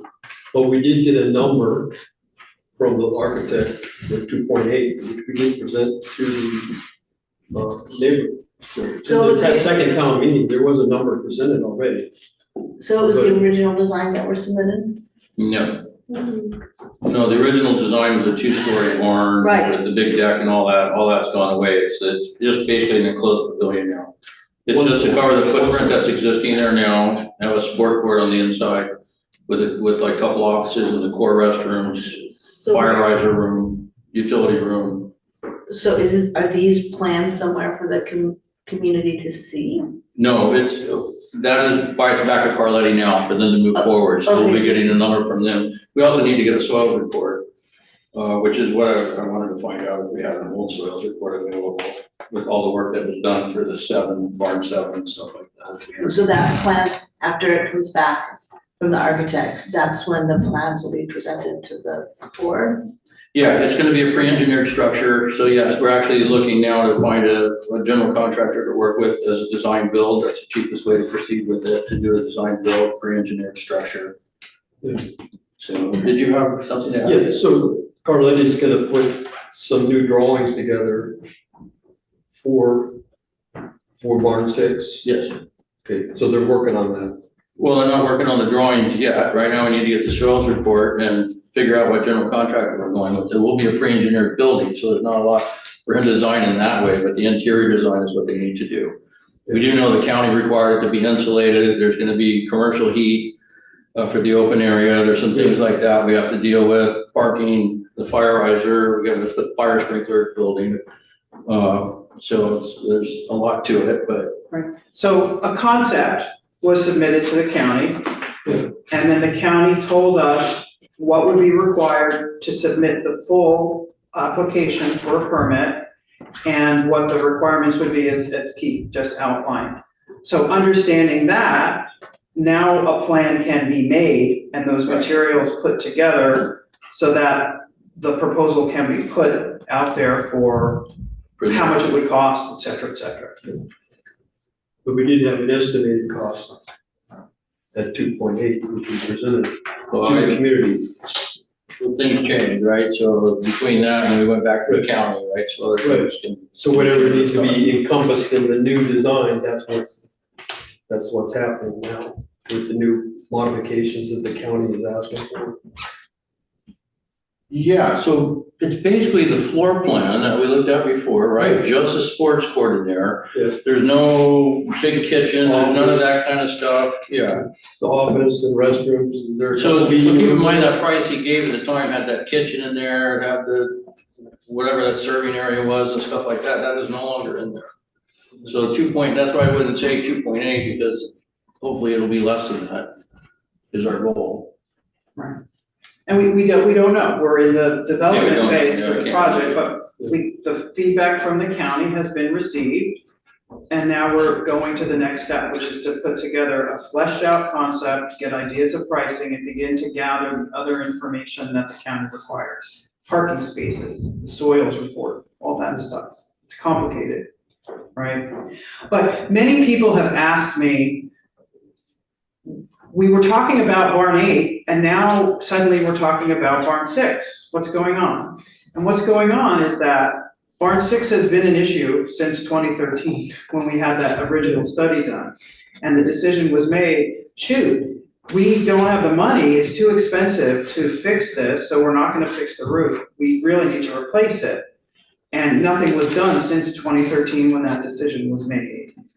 At this point, we're looking at some extensive repair work to make barn 8 to keep it in its current use, okay? And those were the recommendations made by Kingworks as a result of their full structural analysis. And they were brought back to the board, and a price for that was put at about 3.9 million. Without, that was missing some things, but yeah. But so let's say $4 million. It was 4.2. Right? So people are confused, and so that's why we're reviewing the story, okay, to understand where we're at and why decisions were made. And the slide that I'm showing you now, it looks sort of like an electrical circuit board, but what it is from a distance without my glasses, that's what it looks like. But what it is a floor plan of the first floor of Barn 8, and it's color coded. Obviously we have the rec front desk and rec offices, and those are, I think that's red, and then we have restrooms in blue. There's a game room and a play space. Everybody can see up here, I think. So this area in red right here is basically staff, where we have our offices and our records and where we serve customers. Then we have the restrooms, main restrooms here, and obviously there's also restrooms in the locker room, women's showers and toilets, men's showers and toilets. But these are like the public restrooms. Then we have 2 play spaces, the teen room, which has the billiards table and some other things in there, and we have this youth craft room, which is called the Sunshine Room. Basically, it's called Youth Craft Room here. We have meeting spaces. We have a multi-purpose room, which is what we're in right now, and we also have a little room that's set up with a table and chairs that clubs use. People play cards in there. It's available to reserve and use. Then we have the fitness center, which is here in purple, which is probably more floor space, or at least an equal floor space to the other big user of space, which is the women's showers and the locker room right here. Okay, where are the pool mechanicals? There's chemical equipment here and filtering, and then the main pool mechanicals are back here, the heater, the pumps, and electrical service is all back here. So what happens in this building? We have about 15 different clubs, 12 to 15 different clubs that meet here on a regular basis.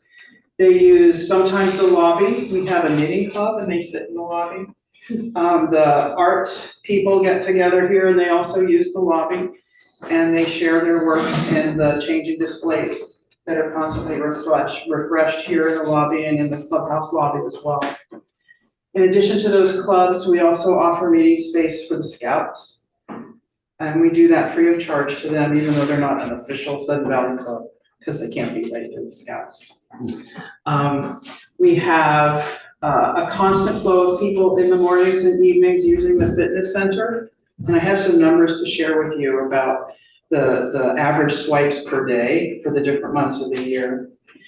And then, of course, our use of the facilities dramatically increases when the pool opens, because you must shower before you go and use a public pool, and the entry to the pool is through the locker rooms.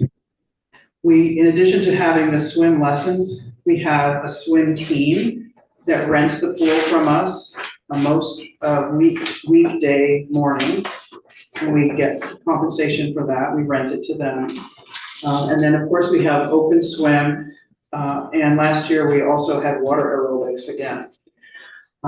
In addition to just people using the fitness center here, we also have contracts with a couple of different exercise instructors who give us a portion of the revenues that they earn by meeting clients here in our space.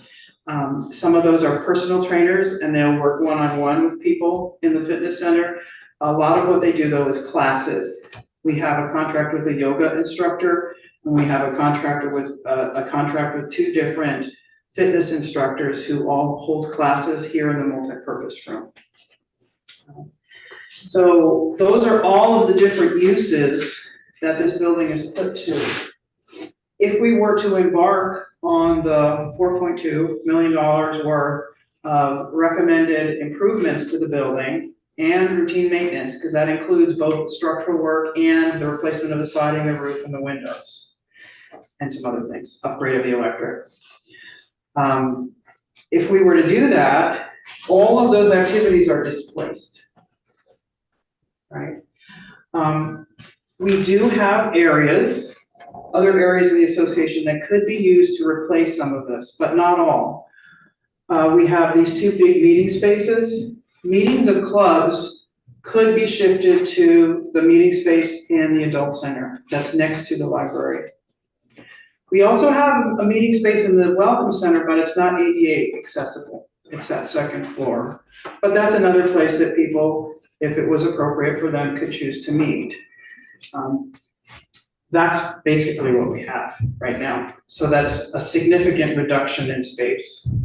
And it's not appropriate for any of the classes, fitness classes that take place here.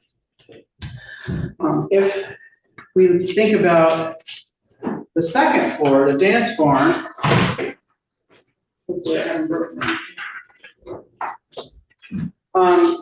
this is our large meeting area. And we hold events in this area that can't be held anywhere else in our current facility. So if we embark on a project to renovate this, the dance barn would become unavailable. We would need to rent a facility to hold our annual general meeting. And we would not be able to have the holiday market, the tree lighting, all these other events that the community has come to appreciate and participate in. And that's why the pavilion came into the conversation when we were talking about making the improvements to Barn 8. What the pavilion doesn't address, however, is the pool mechanicals. And keeping the pool operational for that short summer season is very important. So if and when the repairs to Barn 8 are completed, the work would have to be phased so that the pool mechanicals the work on that portion of the building could be completed out of season. So having a pavilion with a large enclosed space that could be used for the annual general meeting, for all those other events that have become such a tradition within the community, as well as a place to conduct exercise classes and to potentially house a subset of the equipment that will be in the fitness center while this building is being constructed. That would be a great way to get over this period of time when this building, Barn 8, is shut down for the improvements. Okay. So when you think about what we do here and where else could we do it, the big gaps are a large meeting space and the fitness center. And while we could find other venues, we could have our annual general meeting at a hotel in town. Or Kiowa gives us the ability to hold it virtually, which happened during COVID and worked just fine, right? So we could do all of that, but we have nowhere to to replace the fitness center. And remember, for those of you who were on the board when this presentation was made last January, it's estimated that it would be about 66 weeks for the repairs plus 31 weeks for the siding and roofing improvements. And some portion of that could be done at the same time, but there will inevitably be construction delays. And so you're looking at a 2-year closure for this barn. So that is the story. That's what we know. That's what we're trying to figure out how to fit together and make a plan to go forward. We've known, the association has known since the 2000s, and in fact, Linda found a set of plans dated 2000 that showed some of the recommended improvements to be made to the dance barn. As far back as 24 years ago, we knew that these things needed to be done, but no one could figure out how exactly to do it in the most cost-effective way without disrupting the association.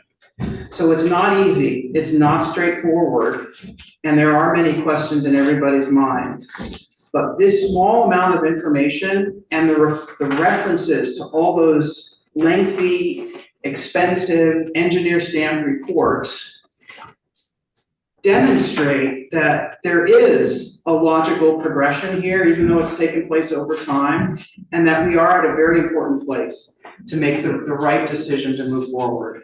and how to move forward. So thank you for listening to that.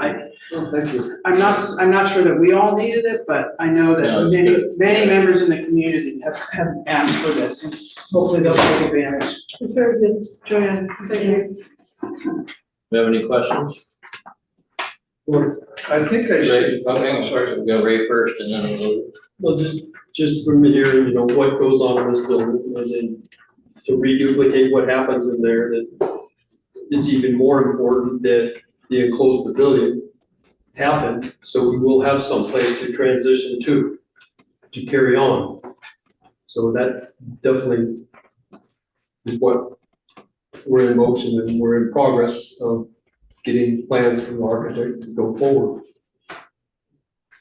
Right? Yes, sir, yes. Okay. Tom? Yeah, I think I see an occupancy load on the second floor. Is that 200? You're looking at it with your vintage eyes? I don't know. And it looks like 200. I wouldn't take that number, Tom. There's a Yeah. better number that was calculated after the full structural analysis. So that's the report that I would look at. And was it 60 pounds per square foot? Yeah, that's what's up there now, yeah. The I just light wonder one. if we ever get close to that. No. To exceed that, you need to have 25 people in a 10 by 10 foot space. So imagine an elevator in a high rise, about 10 by 10, and smooshing 25 people into it. Done it. That's what it would take to meet, not to exceed, but to meet the current floor load. And then secondly, are we looking at two possibilities for barn 8, a repair and upgrade, or is there still a possibility of a tear down and rebuild? Well, that's a good question. The way it's, that, we don't know. That's something the board has to decide what's the best way to go. That's always gonna be a problem, was go in progression, right? We gotta figure out what we're gonna do in the meantime to address this one. So once we make a decision on the pavilion or tear it down and do nothing, then we have to really focus on what we're gonna do here. Either way, we have to focus on what we're gonna do here. If we proceed with the pavilion, the next thing we do is start, okay, what are we gonna do here? Because that's gonna take some time, and then we need to figure out, are we gonna tear this down, start over, put something in a smaller footprint here since we have the pavilion, or do we just reconfigure the space utilizing the same footprint, because we can do that through the county. We can keep the same footprint. We can make this place far more ADA accessible. Others, we can make the ceiling 10 foot or 12 foot high down here. There's lots for other uses and things like that. Maybe we have a teen space, you know, a senior space. There's all kinds of things we can do here. We just revision this same footprint just differently, you know? Okay, gotcha. But we don't know till we get numbers.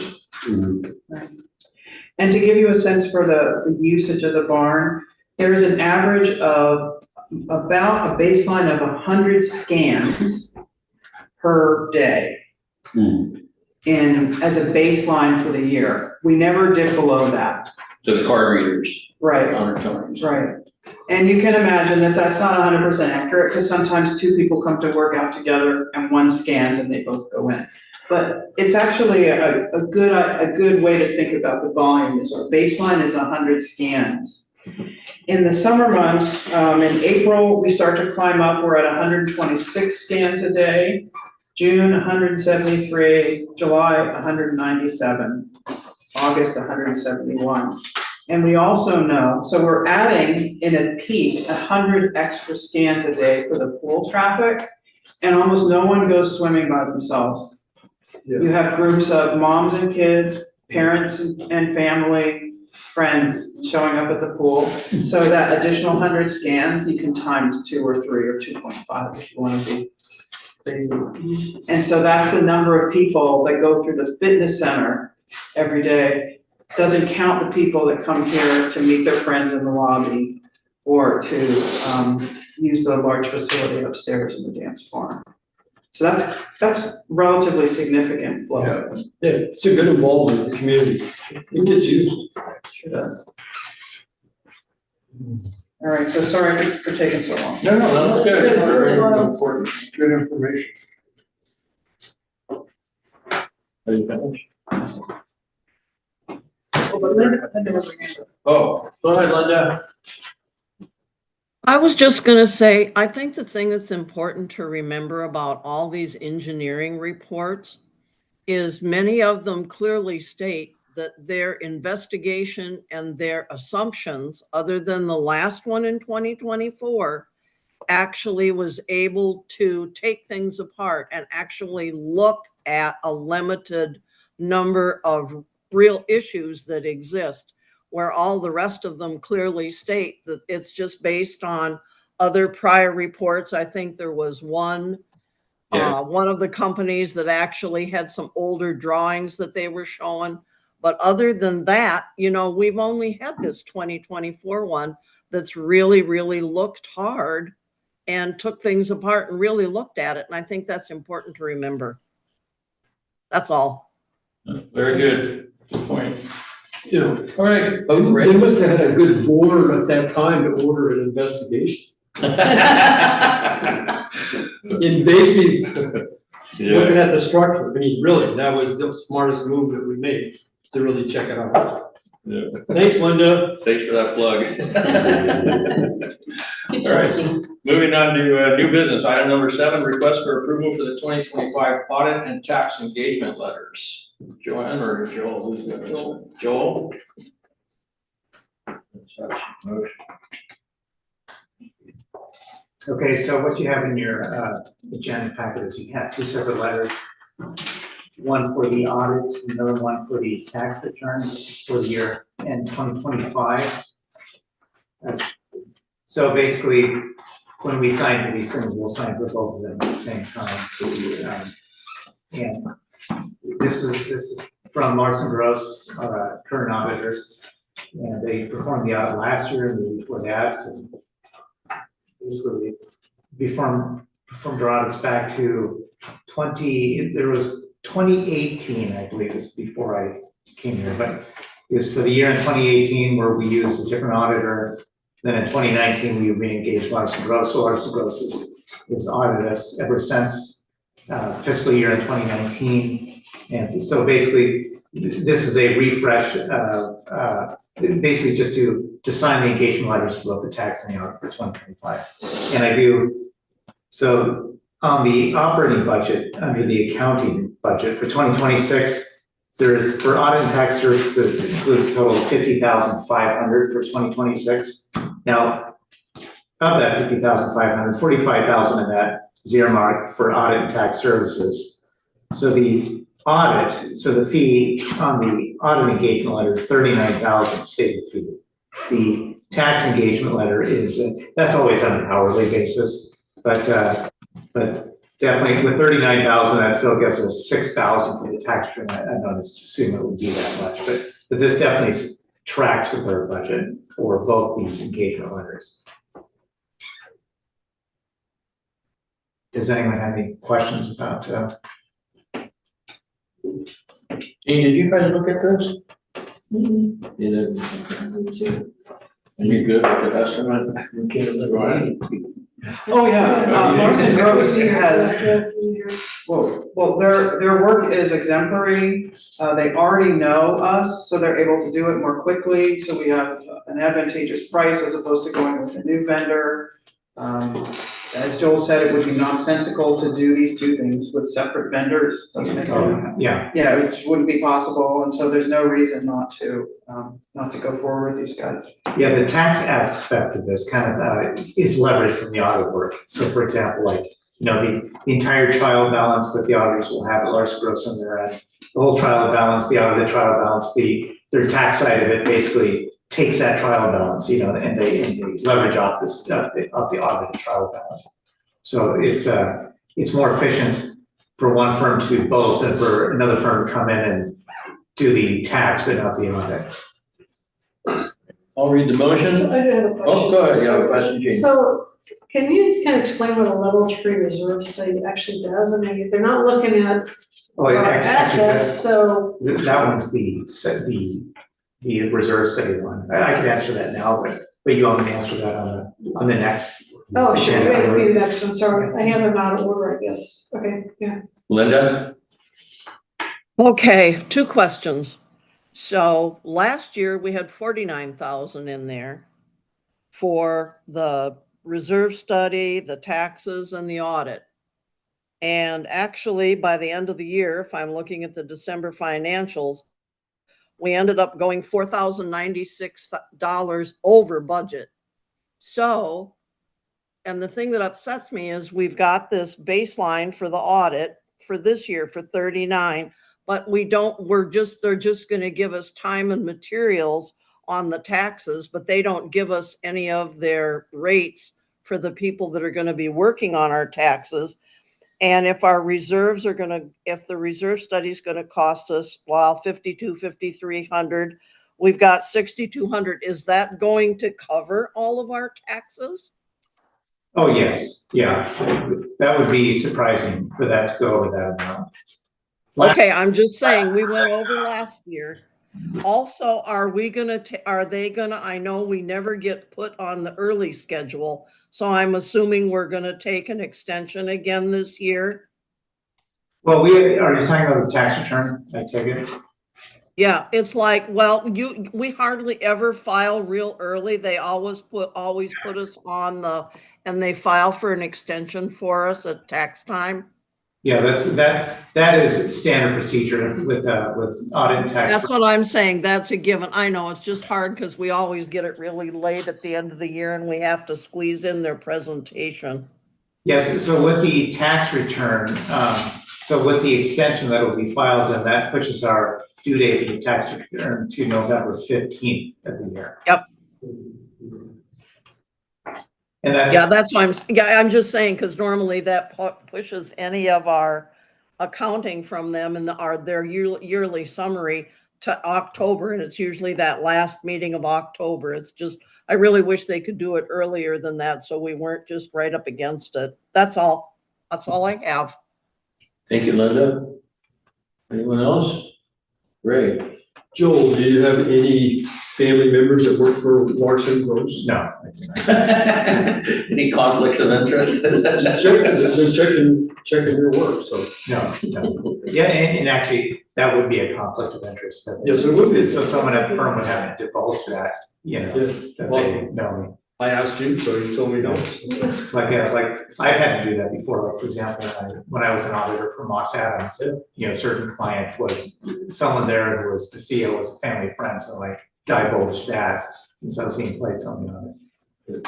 I have CPAs in the family. I understand the rules. Yeah, no, that's a good question. I'm gonna read the motion. Move that the board of directors approves the signing of Larson's Gross 2025 audit and federal tax return engagement letters with all fees to be paid from operations, and to further authorize Finance Director Joel to sign these separate agreement letters. Second. Thank you, Tiny. All in favor? Aye. Aye. That's unanimous. All right, moving on to the next request is for the approval for the 2026 reserve study. Joel? Okay, so this reserve study, last year we had a level 2 reserve study, which is an on-site visit. And just a quick background for Smart Property. So we engaged Smart Property, we do a level 1 reserve study in 2022. Of course, when it comes to reserve study, it gets a little confusing when I talk about years. So for example, this, so we're asking for for the board to approve to accept the 2026 level 3 reserve study, and it'll be for the budget year 2027. So it's like we're always working 1 year in advance, so to speak. So in 2022, Smart Property did a level 1 reserve study. So that would have been in 2022 level 1 for the 2023 budget year. And then, so when you do a level 1, so actually this is kind of how reserve studies go. So like every association has to have, you have to have that level 1 reserve study. And then technically, once you get that level 1, you don't really need level 1 again, but that's what the level 2 is basically for. It's, I guess if you want to put it into like a doctor's visit sort of analogy, would be like the level 1 would be this having you visit the doctor's office, they do this full-blown evaluation of you. New patient evaluation. Yeah, exactly. New patient, labs, everything, height, weight, all that stuff, blood pressure, the whole 9 yards, like MRIs, CT scans, whatever the heck. And then And then they have all this, now they have this entire, now they know exactly who you are, in your health status at that point. And then, once you get that level 1, so to speak, then the next 2 years need to be what's called the level 3 reserve study. And that would be, you don't need to go back to the doctor's office, but you need to call in and tell the doctor, then they'll ask you, what kind of diet are you on? Have you been adhering to this plan that I said? Have you made any dietary changes or exercise changes? What are they, and then they give you like a status update at that point. And then, so you need to do the level 3 for 2 years following the level 1. Yeah. And then, for 2 years. And then that third year needs to be a level 2. So now you're going back to the doctor's office, so to speak, But they know you. Yeah, but they know you, so they don't have to start from scratch. You can think about it like that. So a level 2 is what's called an update with visual site inspection. A level 3 is just called an annual update, and then a level 1 is a full reserve study funding analysis and plan. So they're coming out, they're looking at everything, and they're looking at the useful lives and the present value and that sort of measuring things. How many miles of roads do we have and that sort of stuff. Then they come up with a full-blown funding plan for the place. So now, Are you saying we don't have to do a level 1 again then? technically, no. Okay. It would just be a level 2 every third year. Gotcha. Yeah. So now that we did the level 2 last year, and obviously level 2 is more expensive because the reserve study, these specialists came out, and walked the property and inspected stuff and looked at, and that, we had more stuff added to the reserve study plan, because the specialists coming out looking especially turf care equipment and stuff like that. And now that he's been here last year, now for 2 more years, we can do a level 3, which will be a lot less than a level 2, if you can imagine. So like the level 2 is about double what this level 3 is. But that's basically where we stand at this point. Did that I didn't hear your whole question. No, that gets, I was just wondering what a level 3, how it actually, what do they do? But it sounds like you talk to them on the phone or something. Oh, yeah, absolutely. Yes, Discuss so- where things are. Yeah, so for a level 3, like, I'll be, in concert with the managers and stuff, this is what happens every year, the managers go out and inventory stuff, and does everything look good? Do we need to add something, move something? Does a date need to be moved up or brought in, for a replacement date, or the values or whatever? And then I'll update this whole reserve study, so I'll update all the software, because I'll have access to the software. Then I'll go in and update the values and replacement life and all that sort of stuff. And then the reserve study specialist will review all of my updates. And then we talk on the phone and he'll ask me about before we finalize the plan. Thank you. Yeah. Any other questions? I'm gonna read the motion then. Motion that the board of directors accepts the level 3. Actually, I'm sorry, go ahead. Keith, before you. Yes, sir. I was wondering, I inserted kind of a couple of years, maybe that would clarify things. So how we talk about how we're doing it. Okay, very good. All right, motion that the board of directors accepts the level 2026, accepts the 2026 level 3 reserve study proposal for the 2027 budget year from Smart Property for a total of $5,257.82 to be paid for from operations, and to further authorize the general manager to sign the reserve study agreement letter. Second. All in favor? Yes. That's unanimous. Can I get that? Yeah. You can just take that if you want to. You can just take that. Okay, I'm just getting a picture of the motion. Then you can have it back. As in writing on. All right, moving on to our last item, item 7C under new business, request for approval for the offer for 63 Louise View Drive. Joanne? Thank you. So the purpose of this memo is to request approval of an offer to purchase 63 Louise View Drive. On November 14th, 2024, the board of directors approved actions that would lead to the sale of 3 lots, and I put the memo in for your reference. 2 of those lots have been sold. An offer to purchase, which I also attached, has just been received for the third lot located at 63 Louise View Drive. The proposed buyer is a local builder who has never owned property in Sudden Valley before, but has been a subcontractor on numerous new home starts for other builders. Based on this offer, Sudden Valley can expect the following in closing costs. The offer price is $10,000. After, there's a 7% commission for that's $700. We would pay excise tax of $160. We have to get title insurance for just under $400, and half of the escrow charge, which is $336.97, leaving approximate net proceeds of $8,417.14. That is approximate because it doesn't take into account the pro rata for when we actually close, and then divide up the property taxes and dues for whatever month we close in. The offer has an expiration date of March 27th. The buyer has requested 30 days of feasibility contingency, which is standard, and the closing date would then be scheduled to be on Friday, April 10th.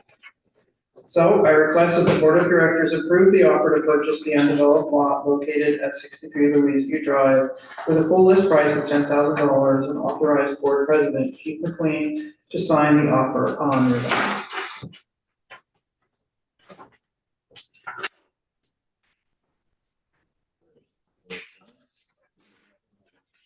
Thank you.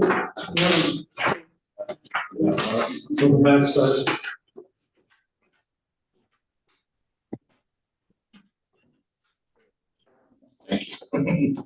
All right, the motion, I move that the Board of Directors approve the offer to purchase the undeveloped lot located at 63 Louise View Drive for the full list price of $10,000 and authorize Board President Keith McLean, myself, to sign the offer on their behalf.